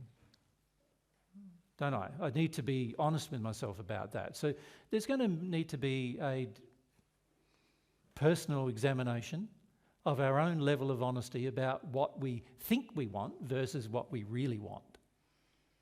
Right? So most of the time, many of us have got caught up in this tricky situation, you could say, in that we think that our thoughts are our feelings. Yeah? And it's really encouraged on earth today to believe that your thoughts are your feelings. Mm-hmm. You know, quite often somebody says, you know, you're in the supermarket and somebody says, excuse me. Really what they feel is get out of my way. But they express it as a thought called excuse me. Does that make sense? Right? So their feelings are very different to their thoughts. And there's other times when they say thank you. And really what they're saying is you should have given me that in the first place. Right? Their feelings are very different to their thoughts. And many of us have become so used to that we start believing that our thoughts are our real feelings. Right? So that's an issue too. We need to address what is real inside of us versus what I would like to believe is real inside of me. I need to separate the two from each other. I need to know what is actually true about my own feelings versus what I would like to believe is true about my own feelings. Right? And if I can do that, then I can be a lot more honest with myself. And the prayer actually promotes honesty, and this is one of the things we'll be discussing in the discussion.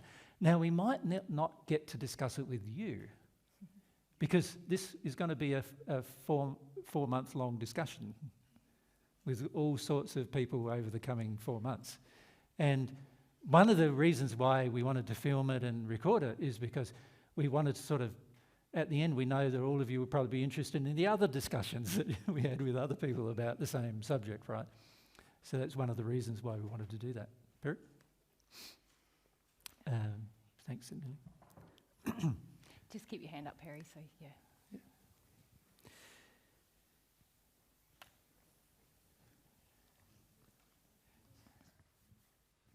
Thanks. I don't know if you'll go into this more, but something that I come across is sustaining that desire for, like, when I watch yourselves, it's a constant thing in your lives on a daily basis where I might get a desire, say read the Paget messages for 2 weeks, then a life situation will happen, a bad night's sleep, I'll wake up in the morning, Yep.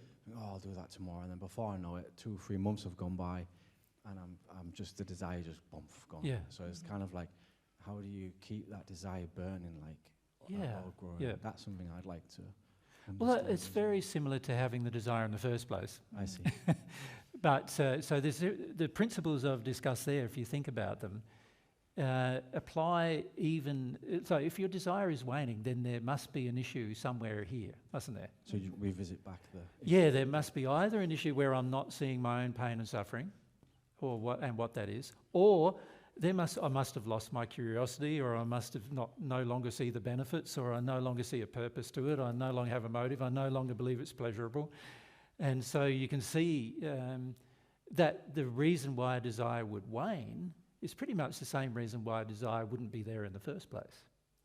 What happens to many of us, though, is we don't understand there's times when we're influenced. So when you come to one of my seminars, for example, I'm influencing you, aren't I? Right? I'm basically, in this conversation, I'm encouraging you to read the Paget messages, so I'm influencing you. I even went so far as to make sure you have them in your own hands.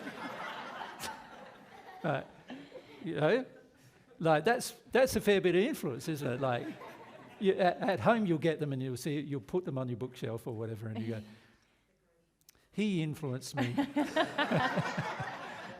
I don't think I want to do that, right? But the reality is everything in your life influences you one way or the other. And it can influence you positively towards a loving goal, or it can influence you negatively towards an unloving goal. Frequently what happens is the influences come to bear and we don't understand those influences, Perry. It's like we don't understand the reasons why we're now influenced away from the desire. And the actual prayer contains the reasons why, which is very interesting. And, you know, I particularly, this is not the prayer I gave to the people in the first century, by the way. This is a prayer that I gave to James Paget for modern society.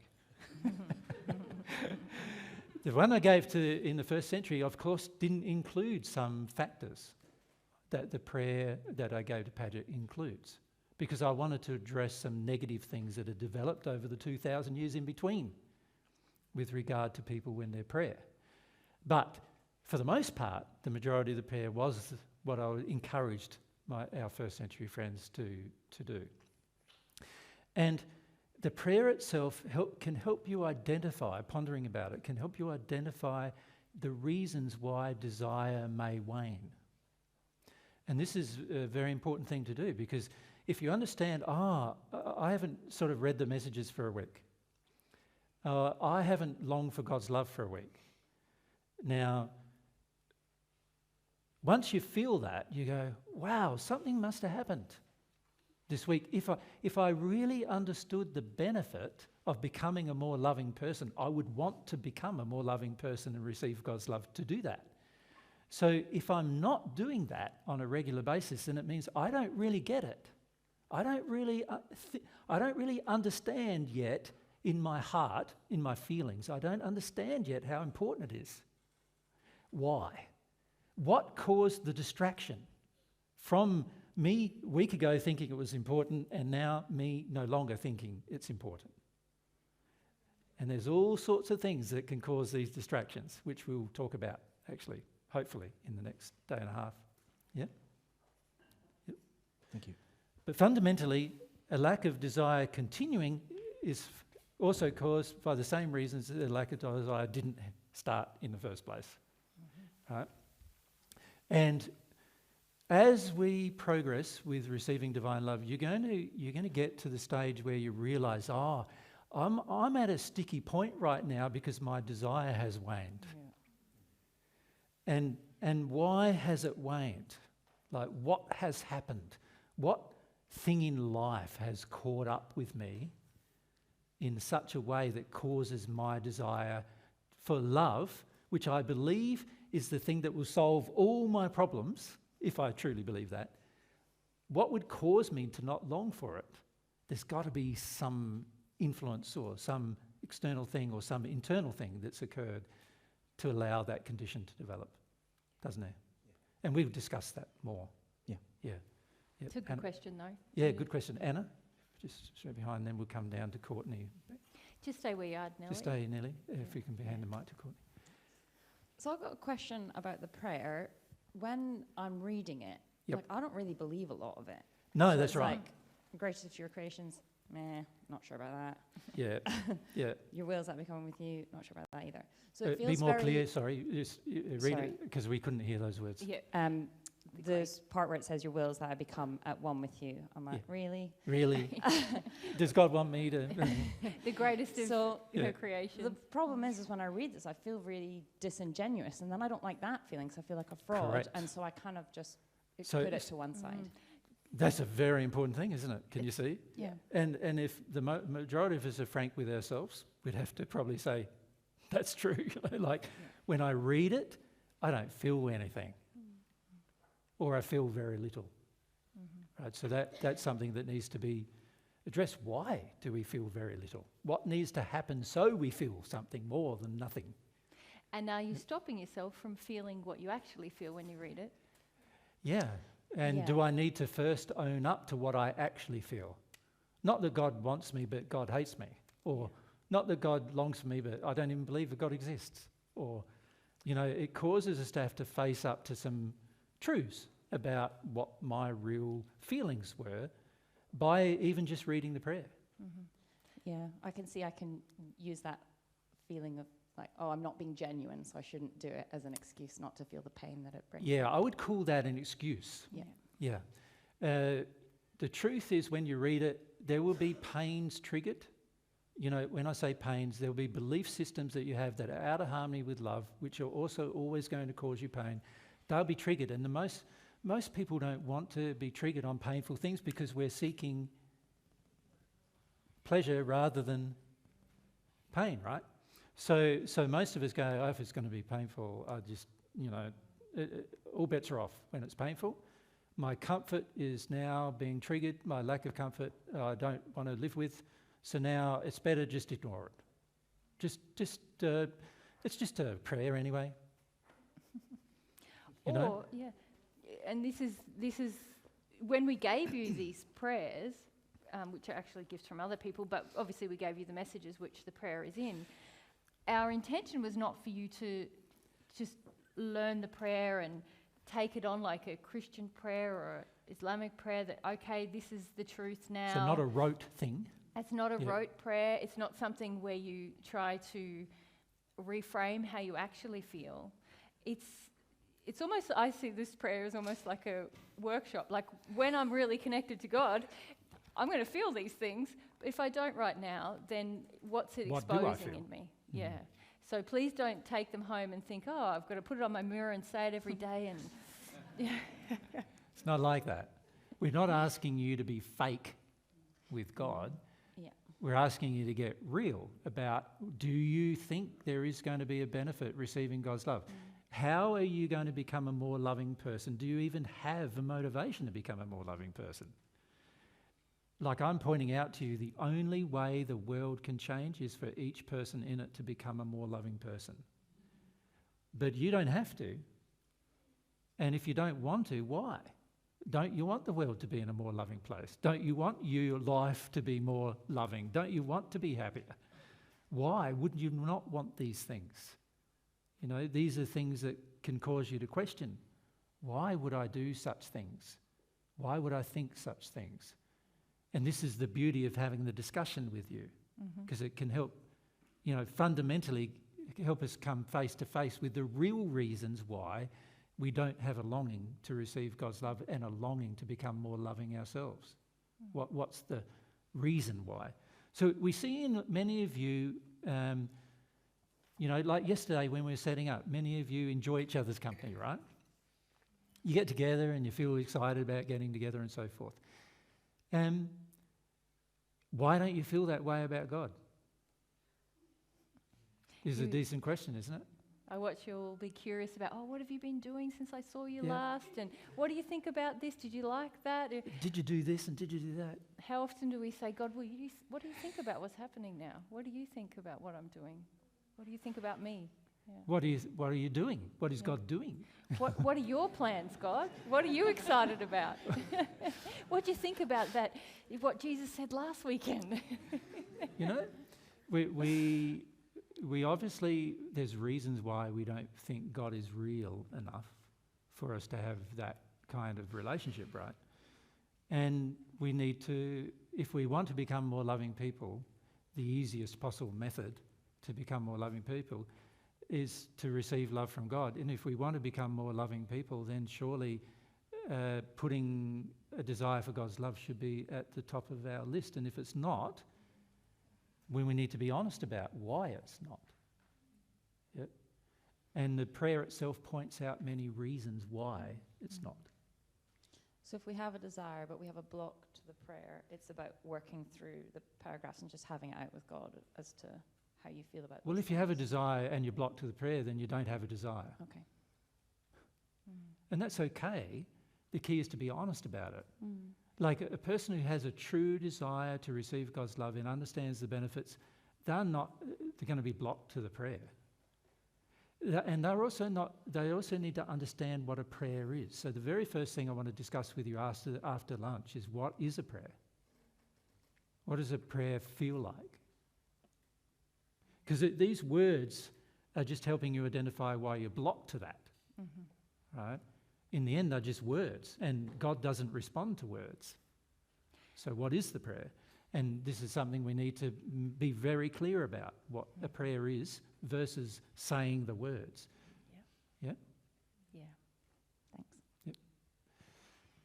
Yep. Courtney. Courtney, and then... My question is sort of similar to Anna's, but I feel like the block I'm realizing I've always had is I just don't believe God's loving. No. Many of you feel the same. So I don't know what to do with it, because when I read the prayers and stuff, I just feel a lot of turmoil and sometimes even almost like offended by the idea, and then I just stop. Yeah. So I'd rather hear you guys talk about what is loving. Yeah, but can you see somebody talking about God being loving can turn out to be just a crutch for you to avoid you knowing that God's loving. Yeah. You know, a lot of times we do this with addictions. We don't want to feel certain feelings, and so then we seek the opposite to avoid the feeling. So for some of you have been coming along to Divine Truth seminars for some time only for the purpose to avoid your feelings, which is an interesting reason for coming, but it's not helping you grow in love. You see, if I'm motivated to grow in love, I will look at all the things that are stopping my desire to grow in love. And if one of my reasons is that I don't have a personal longing for it, and I'm reliant on Mary G'ing me up all the time, right? Can you see that's going to be a problem for me, because God's not going to respond to me being G'd up by Mary.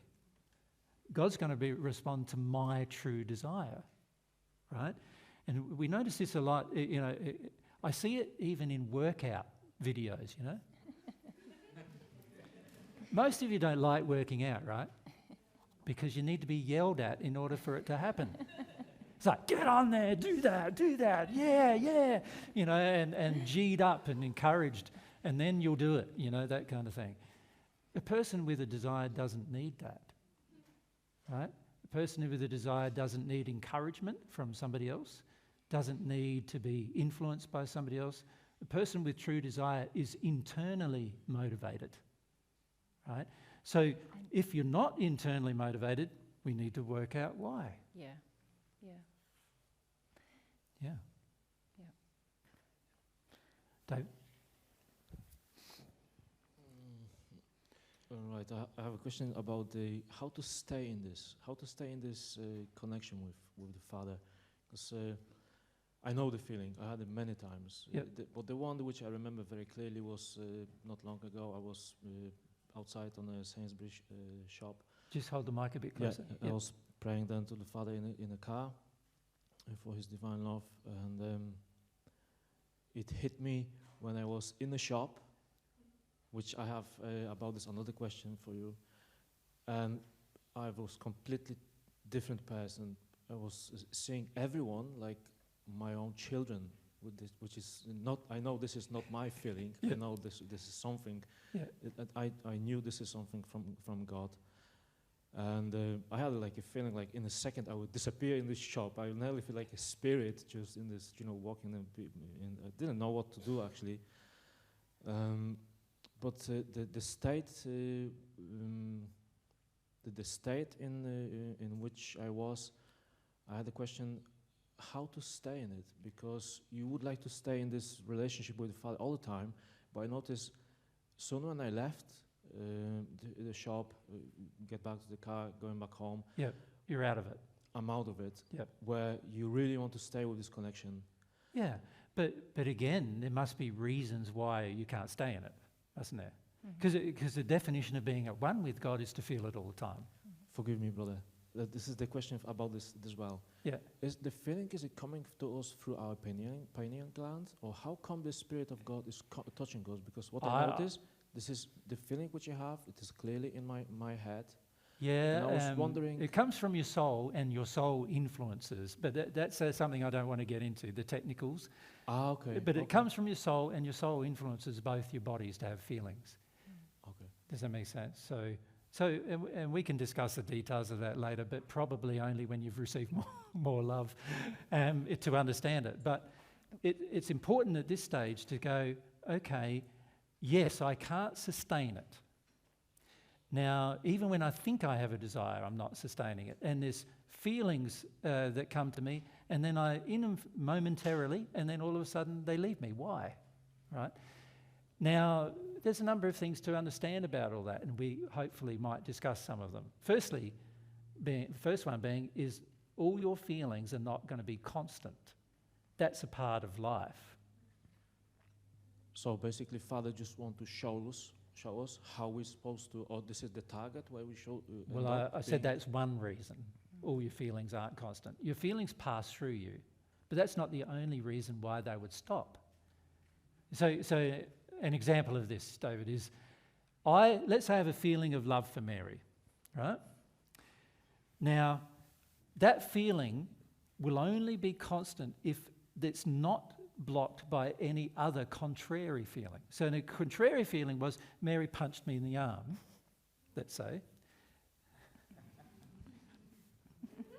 and it hurt. And so now I've got a contrary feeling saying, I don't love you very much now. You shouldn't have punched me. You know, that kind of contrary feeling causes then the cut-off of the feelings that I would then have for her, right? And in fact, those feelings get changed in an instant when somebody gets violent with you, right? So there must be reasons inside of us why we can't sustain the relationship with God, because there must be contrary feelings inside of us that cause us to get out of those feelings. And the key is to identify them, to work out what they are. So God is not withdrawing love in that moment. You are withdrawing from God's love. So it's for not, a reason. I think you said something about, God is trying to show me this thing. No, God loves all of us all of the time, but we're not always open to that through our own... I got to correct Mary there. Desires to love us. Well, no, it's like there's two parts to God's love. There's the love that God has for us generally, being his children, which are the love he has for you to make sure you're well fed and you're well looked after, all those things. That he has that love. But he also has this personal love, which you don't receive all the time unless you desire it. Yeah. Right? But God's desire to give you that personal love is always there. So his desire is present. Yeah. 100% of the time. He loves David 100% of the time. Right? He would like David to receive his love 100% of the time. So if the desires and the feelings wane, there's got to be a reason inside of David. Is it because I'm still in the sin? Well, technically, yes. It is because of sin that exists inside of the person, but we need to be more specific, don't we? We need to know what sin, what disagreement have I got with God on whatever matter. And that requires a lot more self-reflection than just saying it's sin. It's like not living in my own truth, my personal truth. Well, there's lots of reasons. You could be in an addiction. You could be, because an addiction is a fear, and you could be in fear. You could be angry. You could be sad. You could be. There's a lot of things that are not in harmony with God's love, and you can be in any one of them. Mm-hmm. These are things we need to discuss more, right? What's the time? Yeah, it's time. Yeah, I'm over. Yep. So we need to finish for the moment. We'll have a half an hour break, so back at 20 to 2? 20 to 2. 20 to 2. Yep. Thanks, guys.